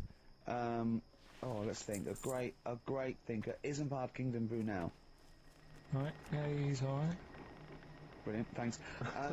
What about? What about Jesus Christ? Well, I'm thinking more your modern day, like your Richard Bransons and that. Who, like, you know... To be fair, I wouldn't put Branson up there with Gandhi. Christ, Newton, Why? Einstein. Stephen Hawking. Because he's mainly known for having a beard and a funny jumper. To be honest, you have to start including... That's no reference, yeah, you get confused there. But Branson's a businessman, he's not one of the great sort of, scientific minds. I think in time, right, in time... Well, Sinclair, in his little car, on his way to work, brilliant. No, but in time, there's certain things, like the apple falling off a tree. Right. Whoever was sat there would have gone, that's a bit odd. Do you know what I mean? It's just that they were there first. But to be fair, Christ instigated 2,000 years of religion based on his teachings. Richard Branson, to be fair, he did Mike Oldfield's Tudor Bells. Yeah, they're not quite comparable.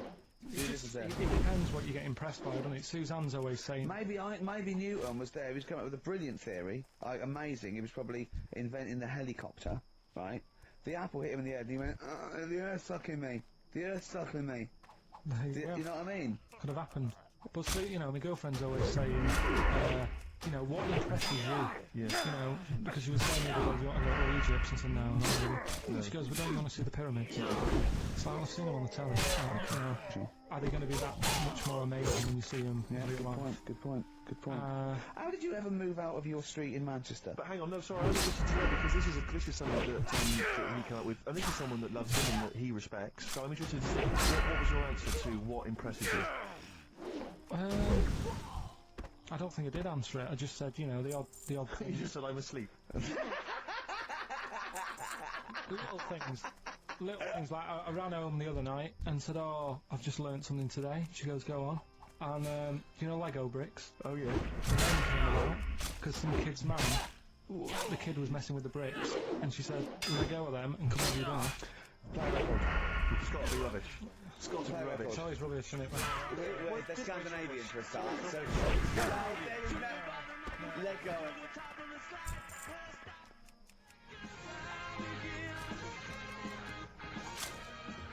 Always about me. Thin Lizzy, what a classic. Carl, should that be our answer, me, you and Steve, eh? Yeah? Can I just get a couple of bits of admin out of the way? Go on. We've had an email from Peter Goff. He has said, where is Richard Anderson? He only Dickers? tuned in to listen to him. Where's and he's Dickley? absolutely Where's fair little Dicky Docker? enough. Little Dickie Anders has not emailed in. If you don't listen normally, Anders is our biggest fan. He Normally he's got loves some, us. I absolutely but he's think the normally world got of a little bit of constructive criticism. Yeah, we're open to that. Sure.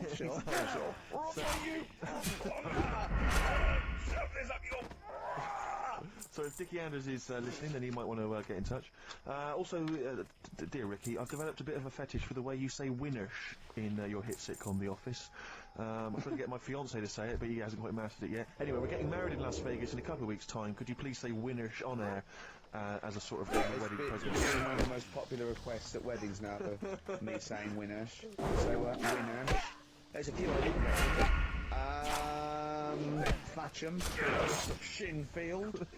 So, there's a Woodley. There you are. There you go. That's beautiful. That's keeping them happy. That's I did a leopard. I said one of those stupid email names. If you're going to email us, at least mention your name, because otherwise it makes me sound like a A fool. leopard, the original name for a giraffe. Interesting. Thanks for that. Whereas Lego was Yes. invented when a mother had sent someone to get some, though there's no name for them. She went, "Can you go and get some?"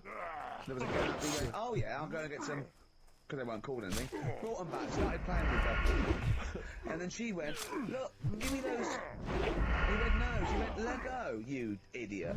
Yeah, the actual explanation, very people have emailed us in or phoned in there. The company was set up in 1934. It's a Danish company, obviously. Lego comes from the Danish words leg got, which means play well. And it was later discovered that it was also a Latin phrase that meant I study or I put together. That's the actual... where did you get that from? But the thing is, you see, that's where learning's got to be interesting, because if it even started like that, I'd just go, I'm not interested. I'd be looking for... Oh, so if a fact may be true, but it's just not good enough. It's not interesting enough for you. Not interesting enough. Okay, another dilemma for So you, Carl. if Newton would have said, apples are attracted to our heads, be careful, they attack you, that would have been interesting. Yeah. Total bollocks, but you'd have been interested, therefore, in all modern physics. Alright? Here's another dilemma for you, a quick one from Kate. She says that she's a single woman, she's 6 foot tall. Recently she's found herself being approached by men of, let's say, restricted height. And she's not desperate, but is it ever acceptable in her, she wants to know now, is it ever acceptable for a tall lady to go out with a person of restricted growth? What do you think about that? If you see that on the street, do you think it looks bizarre? Do you think it looks odd? Or So should she 6 just go foot with it? woman with, Someone of a dwarfish persuasion. we can't say sort of that or the middle, but I mean, No, as a little fella. Yeah. Is that, so there's a noticeable difference in their height. Is that ever a problem to you? She's 6 foot, he's 3 foot 4. Yeah. If I saw it, I'd just think she's doing it... you know, Okay, let's not do this now. No, she's doing it what? for attention in a way. Because it's loads of See, other I told people. you, Steve. Yeah, I know, but I'm just, I mean, is that serious? I think so. Well, I mean, if it, God, whatever they makes you shouldn't. happy. Please don't ask Carl No, these but sort do you know of what I questions. mean? If it makes her happy, then do it. But in a way, you're not going to have a normal life. Oh, God. No, but you're not, because you're going to get stitched. There's no so point bringing sorry. trouble onto yourself. Carl does not necessarily reflect the opinions of Anybody else in the world? Hold on. This woman, she doesn't live in a forest in a little cottage, does she? She hasn't got long black hair and wears a sort of... She says the guy she's going out with is a miner. In a Really? crystal mine, yeah. And he just sings all day on his Has way he to got work. 6 mates? Apparently so. Okay, what do you think of that, Carl? I'm still, sorry, I wasn't listening. I was thinking about... Someone just called up and called him dopey. Yeah. Yeah. Didn't they? I mean, whatever. Do you know what I mean? Why? What's the matter with you? What's the matter with you today? I'm just saying it. What, you're fed up with people taking issue with some of the stupid things you say? Lego was invented by a mother going, Lego of that. What are we going to do with all the buildings? The earth might collapse. What do you expect people to say? Even our listeners know you're talking rubbish. And some of those that aren't allowed to wear socks. I mean... Listen, right, last week when I did Doing Edom, do you know when I called up one of the museums, Science Museum? Are you talking to me? Yeah, I'm just saying, I wanted to tell you before when the song was on, but you were so busy listening to it. Yeah, was I? So busy listening to a song I was playing. Yeah, but we're doing a radio show, aren't All right, we? what's your point? Well, I just wanted to say, she emailed in to say I got her name wrong, so I'm just apologising for that. What did you call her? I think I called her Jessica. What was her name? I don't know, I got it on email somewhere. What? This is not an apology. No, I'm You've just got saying. it wrong again! You've not even said her real name. How is that an apology? Well, I remember, I read the email, so, yeah, I But who are you apologising to? think her name's Jackie, I think. Oh, you've got it wrong again, haven't you? Well, anyway, she just said if you want to see dinosaurs and that, go to the museum. You were complaining about that as well, weren't you? You went to a museum and there was too many dinosaurs. He said you just need 4. No, well, Steve, have you been to the one in Knightsbridge? I think This so. one that I called up, right? It's nice, you go in, you get a good collection, so if you walk in, there's 3 or 4 dinosaurs, you've had enough, right? I went to New York, right, went to the museum, there was hundreds of them. You can't move for dinosaurs. It's almost like they're responsible for them being extinct. There's loads of them. So all I'm saying is, if you want to see a dinosaur, go to the one near Knightsbridge. They've got a nice selection, some old vases and stuff. It's worth going. So, Do you work for them? Because that was a pretty big sell. well, that's all right, You isn't could it? work that into quite an advert, I imagine. Brilliant. Carl, you're fed up, aren't you? Because you had to get up early. Well, that's another thing, but will we give out the answers for... Let's do that after we play the next tune. I have to say that I'm wondering if Rockbusters, like Do We Need Them, is beginning to run its course, because Yeah. this week we've had very, very few right answers. I think you're just getting too Yeah, complicated. because these answers are rubbish. Why don't you start doing proper ones? These are good. We started off easy. If I we think some of them are a bit torturous. They But don't anyway, work. Some of them don't work. come up with some stuff then. let's play a tune. Well, I have. And we'll come back with the Rockbusters answers in a second. I can't come up with anything.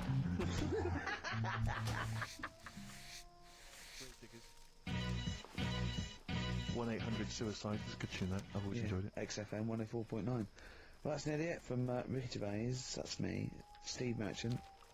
One of the 50 most eligible bachelors in Britain. I hope people as well, if you buy Company Magazine, because any ladies listening, every week of course I play you a song for the ladies, and I know that you'll be able to return the favour, and if you vote for me, buy Company Magazine, vote for me, so I become the number one Yeah, eligible seriously, bachelor. it wouldn't mean anything then, would it? What do you mean?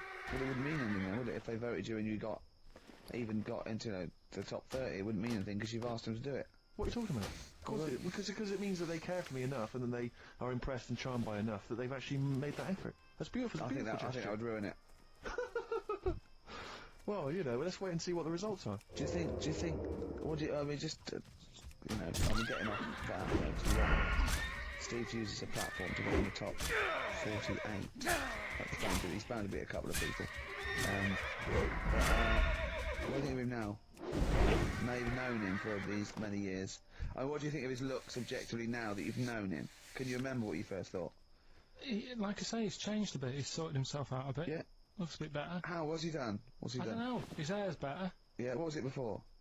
It was just a bit nothingy. Do you know what I mean? It was like just like if you just let your hair grow and do its own thing.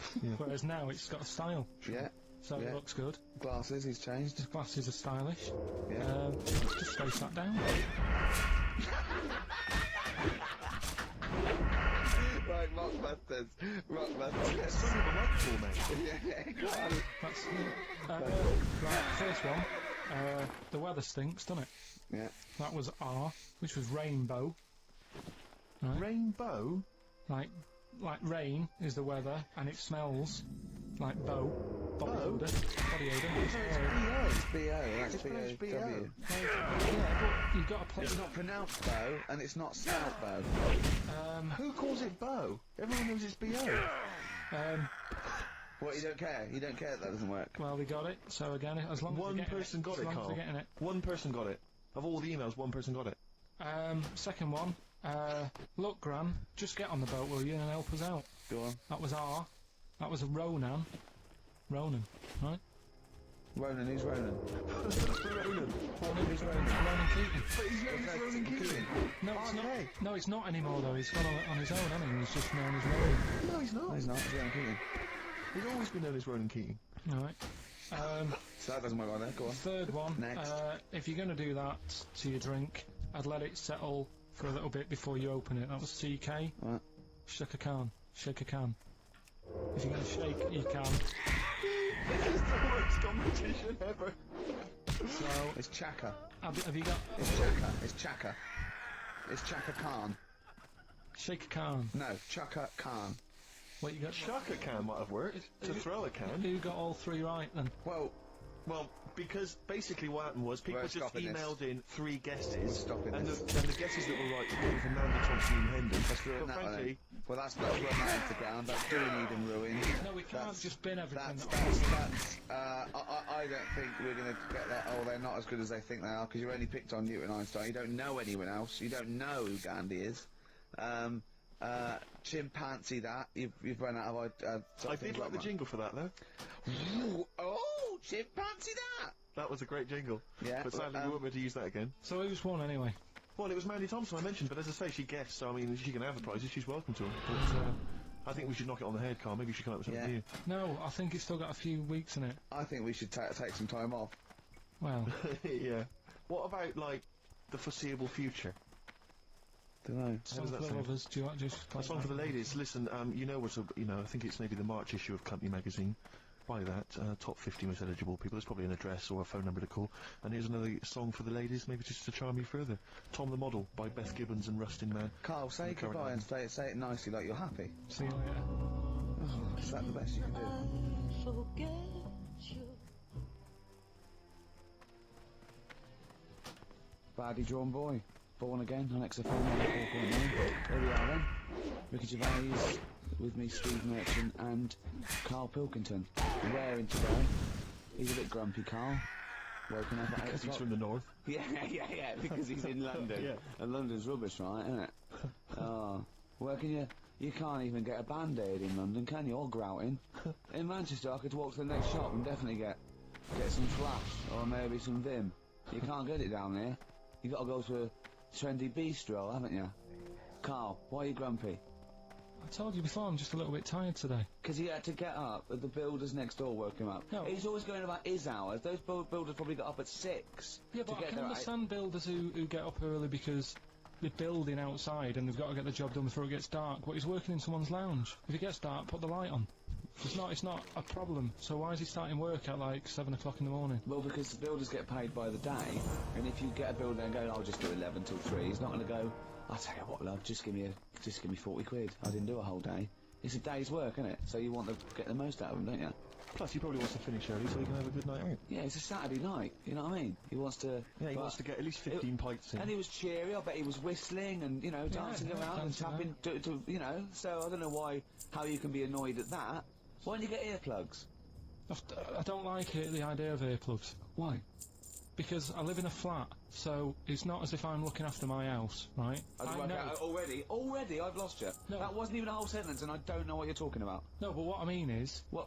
if you live in a house, right, you know that you've turned the lights off downstairs, you know you haven't got a frying pan on, right? Right. Okay, So, not the really. Keep him going. But I live in a flat, and I don't know what the other people are like. There might be some daft people in there who God, don't, imagine that. right, who don't turn stuff off. Now, if I have earplugs and the fire alarm's going off, Yeah. I'm not going to hear it. I'm going to have a good sleep, but who knows what can happen? So I don't like earplugs. It's not safe Okay. if you live in a block of flats. But I think you'll find, because I've used them, I think you'll find that a fire alarm will cut through I the wear them earplugs. sometimes if it's noisy or I want to go to bed early or something, and I hear my alarm clock, and it goes. Beep, beep, beep, beep, beep, beep. It's All that right. loud. Okay, well- And a fire alarm is deafening. All right. So we've talked in the past about snails who sleep for 13 years. No, you have. That's never been confirmed. In fact, the expert hadn't heard of it. Well, they do. Okay. I read it on different sites. Okay. So how much does it take to wake them up? Got you. What do you mean? Well, they sleep for 13 years. Yeah, but it's probably. But I don't know what you mean by sleep. It's not the same sort of pattern that we have in a mollusk, is it? There's different. What is sleep? It's when you're sort of shut down, and But they can estivate. They can actually literally no, shut but they didn't down. say like- that. They said they sleep for 13 years.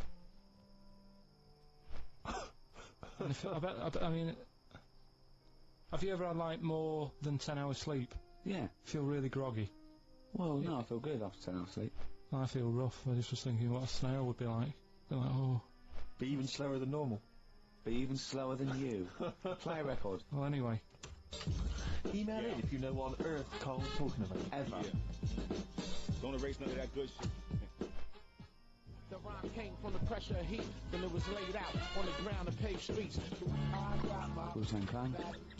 Uzi on XFM 104.9. Ricky Gervais, Steve Merchant, Carl Pilkington. We've got a lot to get through. We got things like Radiohead to play. We got Feeder. We got Teenage Fan Club. You know, we've got 2 new competitions, Steve. Go on. A great one coming up. A film competition. I'm excited. That's great. And a music-based competition. Is it right to say that Rockbusters is no longer? We've still got Rockbusters. It's hanging on by the skin of its I teeth. thought we got rid of that. I thought we'd all agreed that we got rid of that rubbish. No. I think we should do it. I think people like Nobody wants it. Nobody wants it. It's because he got his name in Heat now. It's No, Ricky Gervais, honestly- Steve Merchant, and Carl Pilkington, and the Heat said they like Rockbusters. That's why. Carl, I thought we had a meeting and we agreed that it was not going to happen anymore. He's worried about the fans. There's a guy here emailed in. He just emailed in 3 band names. He said I may as well email in now on the off chance these are right because it's such an arbitrary quiz. Yeah. It's essentially a waste of time. The clues are so complicated. D. Frida Payne. That was a classic. That was a classic Rockbuster, wasn't it? When they start getting a bit ridiculous and that, and people aren't getting them, then we'll. You can't drink that pop now. Shaka Khan. No. That was another piece of genius. Well, I think we've already reached that stage, Carl. To be I've truthful, only mate. just got in this river, and there's loads of logs. Justin Timberlake, he said river. Lake, he said river. Lake, he said river. Just a few of the highlights of Rockbuster. Can you please promise that this is the last one today? Because it's really, I think it's bringing the show down. Steve, he can't promise he'll remember the answers today. How can he promise what's going to happen next week? I still think it's got legs in it. Let's just see how it goes next week. You're not going to bring it back next week. It's got to be finished. We've got to put an end to it. We've got to give it a sort of final sending off. Okay, I'll tell you We've got what. to smother it, Carl, for its own good. I do want to trial this new film quiz we've got, because it's I mean, I'm excited. I think it's the best competition we've come up with, to be quite honest. I mean, Carl, you agree, don't you? It's alright, yeah. Yeah, it's a film-based quiz. Right. We'll play you a clip from a classic film. I can tell you the film we're going to play. It's The Sixth Sense. Right. And there'll be a question afterwards, and you can win The Sixth Sense. On DVD? Yeah, not the ability to sort of tell when someone's behind you, just this film. Don't you know? Do you believe in sort of like extrasensory sort of perception and stuff, Carl? Ghosts and that? Yeah. Yeah. Of course you do. Not ghosts, no, the fact that people maybe can sense, beings. There was a woman in on the Christian's breakfast show, right? Yeah. Blind woman. Right. Clairvoyant. Is that her name? Forgot. But she was a bit useless. She's a bit useless. I'm always worried about what's going to come out of I'm Carl's worried mouth. what you mean. What? Do you know what I mean? She's a bit rubbish at being a clairvoyant. Yeah. Right. I mean, I think if you're not that good at something, don't go on the radio and do it. Carl, you better leave. So, what... Sorry. Well, she was saying, So what was the relevance of her being blind? What was that for? What did you say? I just thought it was a bit weird. I think she was using that because the fact that she can't see living people, but she can contact the dead ones. Yeah. I'm so sorry, this is XFM 104.9. Once again, Carl's opinions do not necessarily reflect anyone. Those of any human being. Any other person alive today. Sorry, Carl, so how did she demonstrate her clairvoyance? Right, Why was it not very convincing? She was sat in the chair you're at, right? And people called up and said... I sensed that. Weird. They called up and they said, right, can you have a word with me, Gran? Yeah. And she goes, yeah, she's dead, isn't she? And it's like, yeah. He goes, ooh, and everyone's like, ooh, she knows her stuff. It was 50-50 to be fair. Yeah, and especially with a Gran, because the person sounded about 35, so the chances are they haven't got a Gran anymore. Yeah. And it was just... Unless it's the fellas from Busted, because they, in the year 3000, they've only got to a great-great-granddaughter, and that's 1,000 years, so presumably, they can live a lot longer. Yeah. I just wasn't convinced anyway. I don't want to diss her, because, she came in and she did her stuff, and if people believe in it, I'm not going to put it down, but it just was a little bit odd. You believe in it? You just think she didn't have the real power, as opposed to it being rubbish. No, whatever.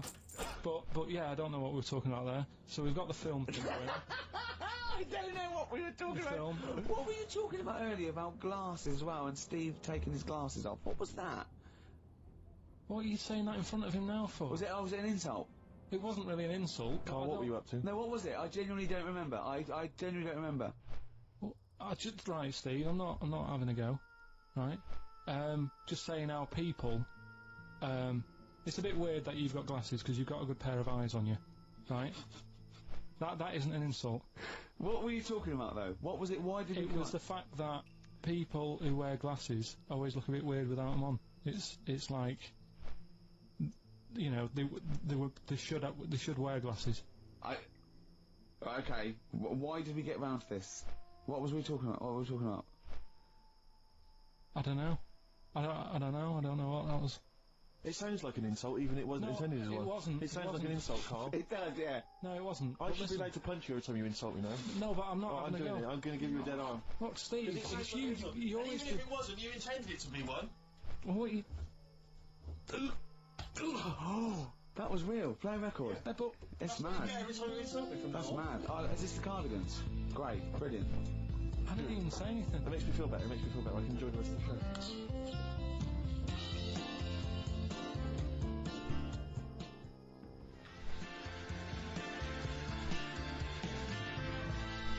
Cardigans, and for what it's worth, in my opinion, one of the best things they've done for many a year. 6FM 104.9. Ricky Gervais with me, Steve Merchant, and Carl Cayman Pilkington. I sometimes wish you spoke like that for real, because I wouldn't leave the studio with a headache then. There you are, see? It's just come stinging back. Oh, dear. A lot of people I meet from the street, they go, I wish I was Ricky Gervais's mate. No, you don't. Let me put your mind at rest now. You're not missing anything, am I right, Carl? Who says that walking along the street? No, people Where's that shout ever it. been said?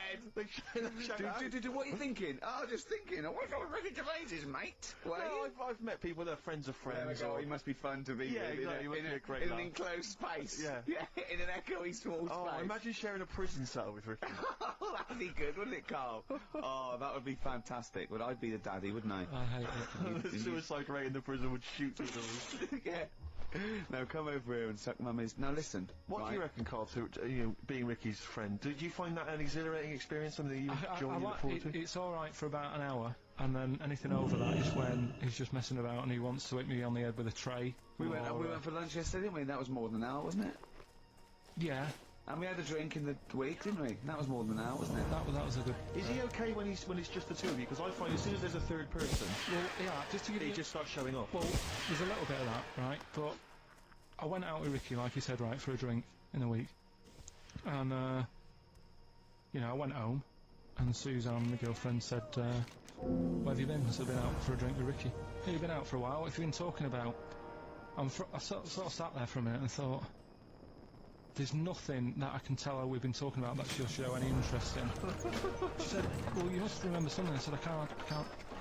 She goes, no, something, just anything that you're talking about. What are you talking about? I said, right. The one I remember, one of the topics that came up was, imagine that the only way to have a kid was you had to sleep with a squid.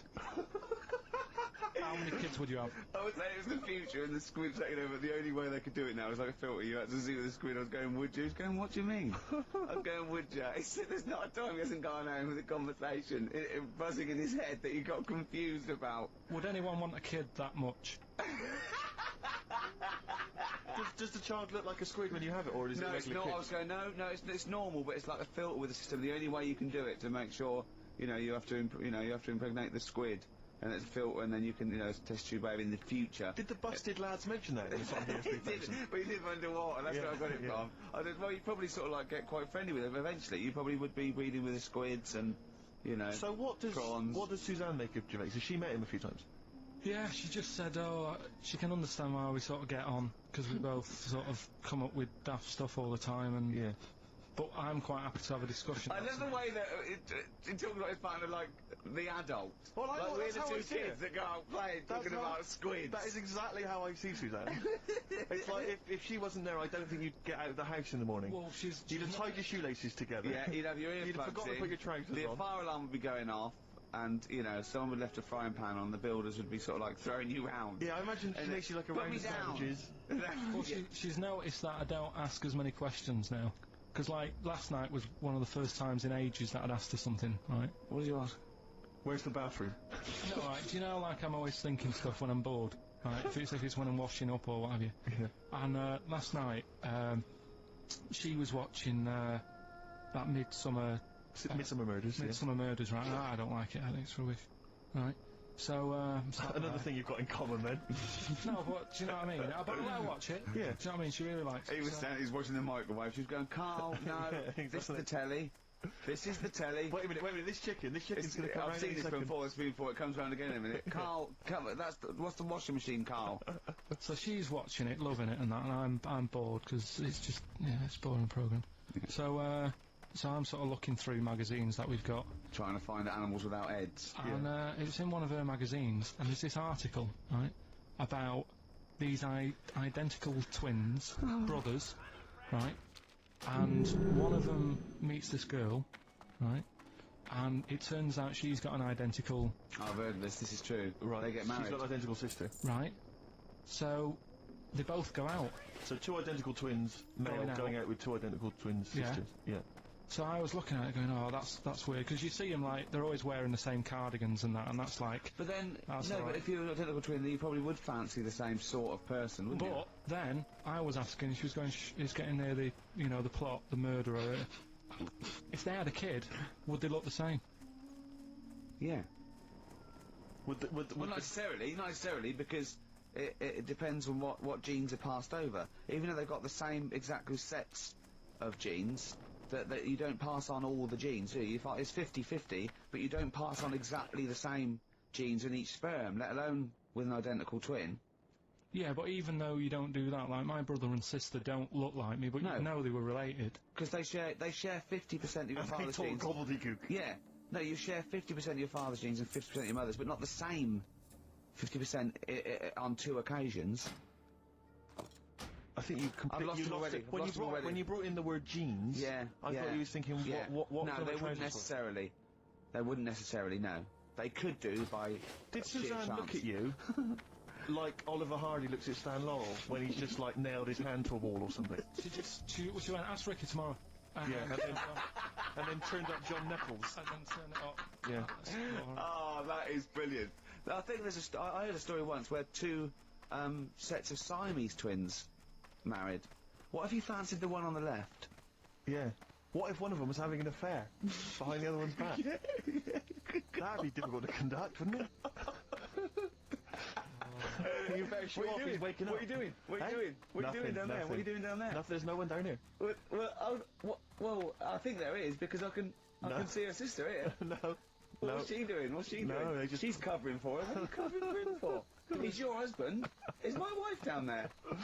I read something about some Siamese twins. Go on. And one of them was saying, we get on each other's nerves and that. The other was going, we don't. I didn't know this. I've never liked you. One of them was going, I hate doing the washing up, but I let her do it. And the person doing the interview said, well, why don't you help out? Just dry up and get the job done quicker. And she was like, no, I can't stand it. I prefer just to hang around there and wait for the other girl Yeah, to do the washing up on her own rather than help and get the job done. sure. Just selfish. Well, there was one set of Siamese twins. One had a job and the other one didn't. That's ludicrous. Yeah. The other one was unemployed. The other one had a job. She had to go to work. She had to get up at 6 o'clock on her day off. Supporting you, literally. Yeah. Then they get done off the social for sort of... Yeah, because the other one was signing on. Are you living together? We're not.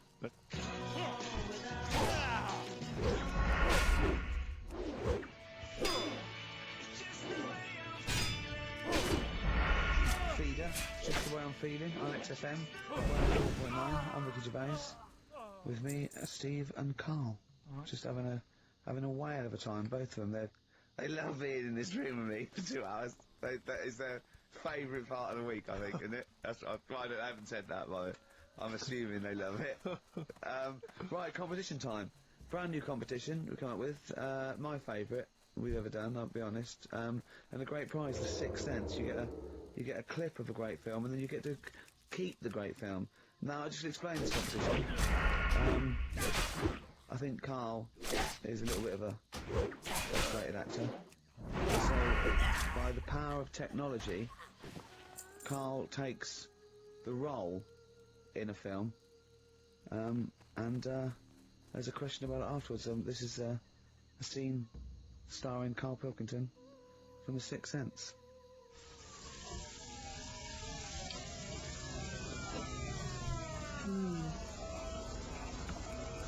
Jeez, I hope nobody got hurt. Very quiet. I'm just thinking about stuff. That's all.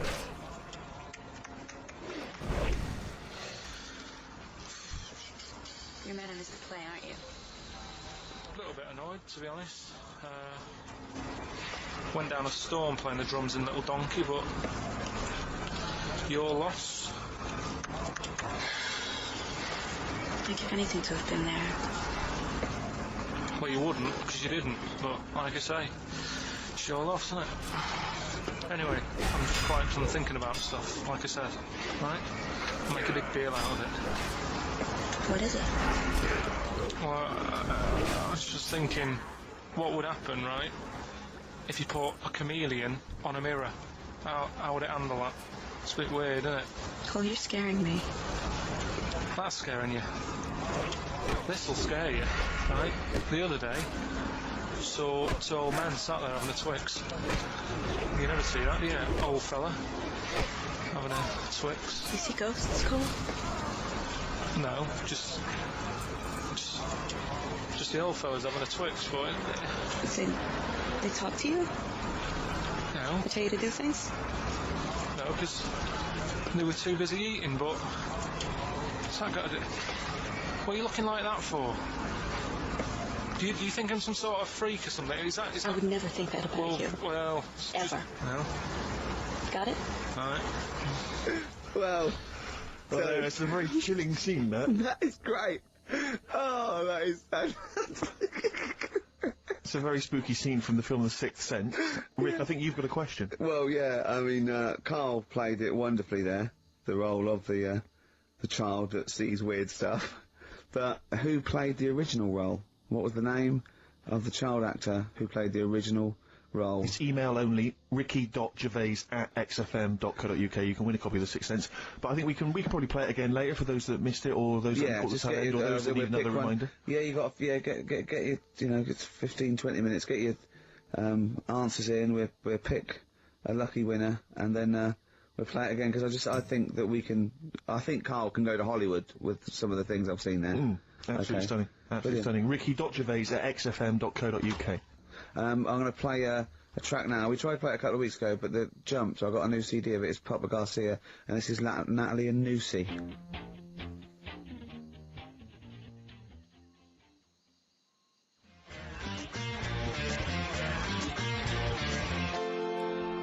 Natalie and Nusi by Papa Garcia. Well, we've had lots of emails already. In fact, my favourite one is a suggestion of the name of that feature, specific to this today's, is the Twix Sense, which was great. And feel free to send your suggestions, because we're going to try and do one a week, a classic film with Carl in an important role. But if you want to, see Carl as maybe as Michael Corleone in The Godfather, send in. We'll see what we can do, won't we, Carl? And don't imagine that it has to be a male character. I imagine that you could play, for instance, Sharon Stone's role in Basic Instinct. I don't imagine it has to be a human. I mean, an animate object. He might be better suited. He'd be very good as a rock. Yeah. Or something. Exactly. Yeah.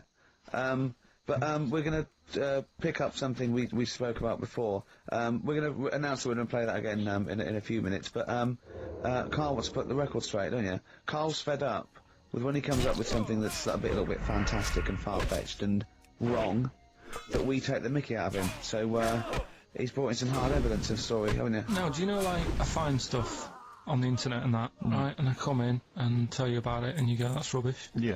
And then you'll say, show your workings, which I've never liked doing. No. When teachers say that, I hate that. Yeah. Because I normally can't. No. I've always gone. He's just got the answer's 5, and they go, no, I asked for the capital of China. The answer's 5. But, right, so we started a feature a couple of weeks ago, chimpanzee, the thing about monkeys and stuff. Let's just play the jingle, right? Oh, chimpanzee that? Yeah, Yeah. right. We started that. That's facts about apes, isn't it? And Monkeys, and chimps, so on, yeah. whatever. Yeah. And I told you a story about a monkey that was in a zoo, Yeah. and it got pally with the zookeeper. Right, yes. Remember? It moved into his house, didn't it? Yeah, and Didn't it it like- ultimately have an affair with his wife? Yeah, it liked a little brandy at night and a cup of tea in the morning. Then he went to work and it moved in on its wife. Yeah. Right. Now, I read that in a book. Yes. Right. But then I was looking for some more monkey stuff online the other day, and I found the same story Right. from a different source, Okay. which is always a good sign. And it's corroborated what you claimed, is it? Kind of. There you go. It's not a different source, though, is it? It's someone who read the same thing as you and printed it It's- themselves. I left out a fact. His name's Oliver. What, the monkey? So or I the- got that wrong, yeah. The monkey's called Oliver. Can you see that, Steve? Oh, yes. Right. There's Do a you picture of him here. Do you want to read it? or- Do you, where is this from, then? I was looking for world famous monkeys online, and it. www.apenaut.org. This is someone who, in America, who set up a sort of similar website I don't know to... where he is, but yeah. Okay, he was originally brought into the US with 12 other chimpanzees, but immediately stood out as different. He learned to drink, enjoy coffee and beer, and smoke cigars. In the evenings, he would sit on a sofa and watch television. If his caregivers were out of coffee, he would walk into the kitchen, pour a cup, and take it into the den. As he got older, he made sexual advances on the wife, and as a result was sold. I reckon it was a stowaway. And to not get caught, he pretended to be a monkey. Yeah. Whereas really, he was just a... That would make sense, because the final line is, he's now living in retirement in Texas. Yeah. But my only query, and I don't mean to be disrespectful, is that it doesn't really give much more information. I mean, someone who's set up a website like this, I'm worried that what I'm saying is I'm worried he's kind of an American twin of you. Do you know what I mean? Do you see what I mean by that? There's no real hard evidence. There's no kind of dates. There's no references to where he was specifically or what zoo he was in. Carl Pilkington. Yeah. From Dallas. Hi. We're cousins. Why do you need to know all that? The story's What do there. you mean, why does he know that? Why not accept it? Because another fella reckons a chimp moved in on someone's wife.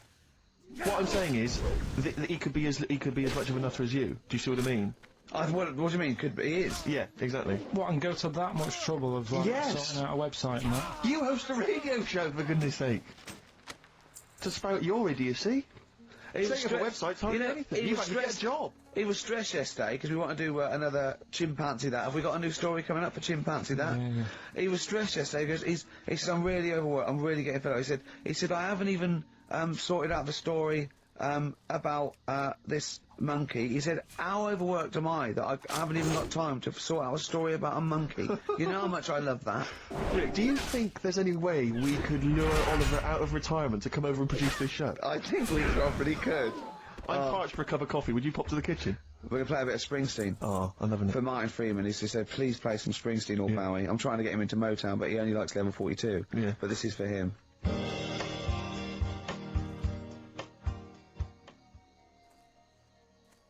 Eminem. Sing for the moment. On XFM 104.9. Well, that is the most popular competition we've done, judging by the amount of emails. The Twix sense there. To be fair as well, Rick, there is a question that is answerable. I think that's There also is a reason why people... yeah, that's because I did it and not Carl, probably. Exactly. I asked the question there. Yeah. We're going to play it again, because people want to hear it again, and then we will give the winner's name, and he will win that copy of it. Carl in the Sixth Sense.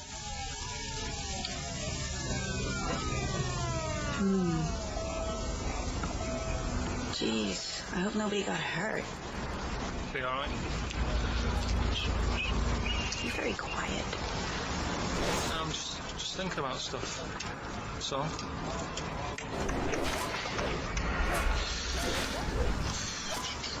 You're mad I missed the play, aren't you?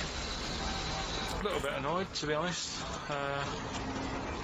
Went down a storm playing the drums in Little Donkey, but your loss. I'd give anything to have been there.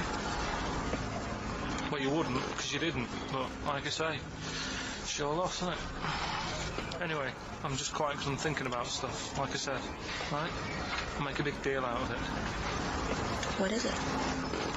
Well, I was just thinking, what would happen, right, if you put a chameleon on a mirror? How would it handle that? It's a bit weird, isn't it? Cole, you're scaring me. That's scaring you. This'll scare you, right? The other day, saw two old men sat there having a Twix. You never see that, do you? Old fella having a Twix. You see ghosts, Cole? No, just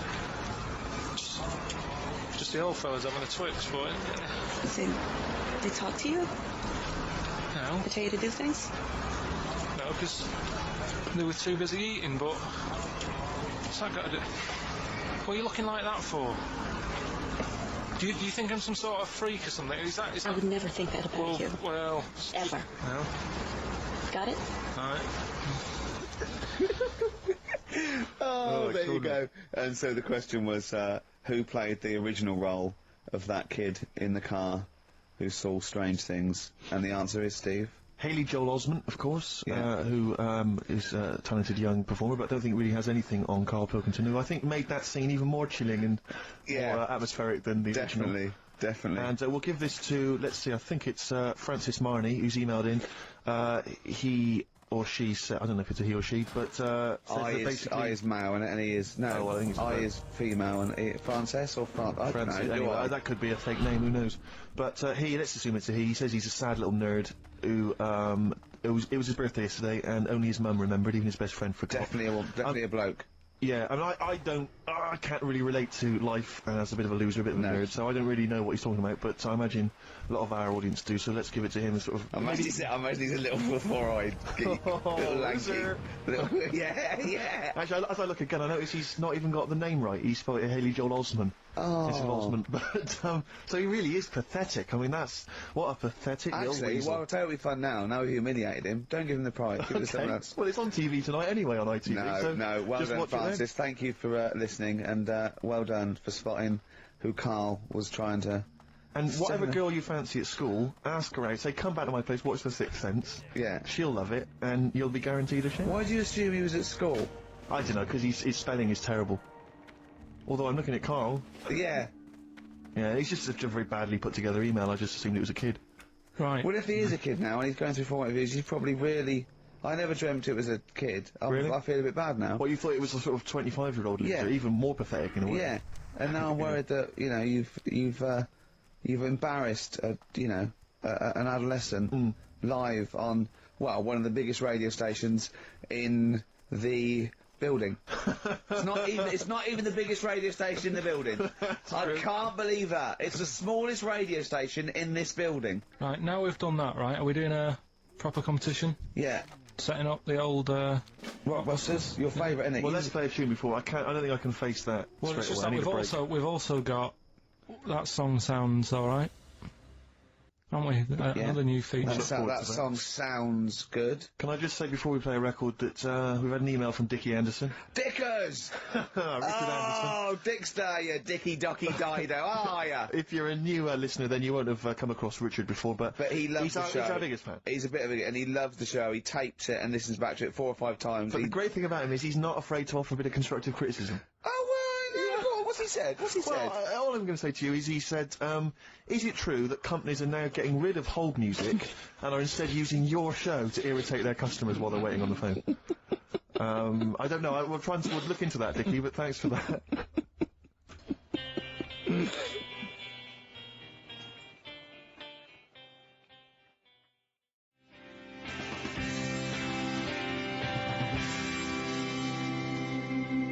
I Need Direction, Teenage Fan Club on XFM 104.9, Ricky Gervais, Steve Merchant, Carl Pilkington.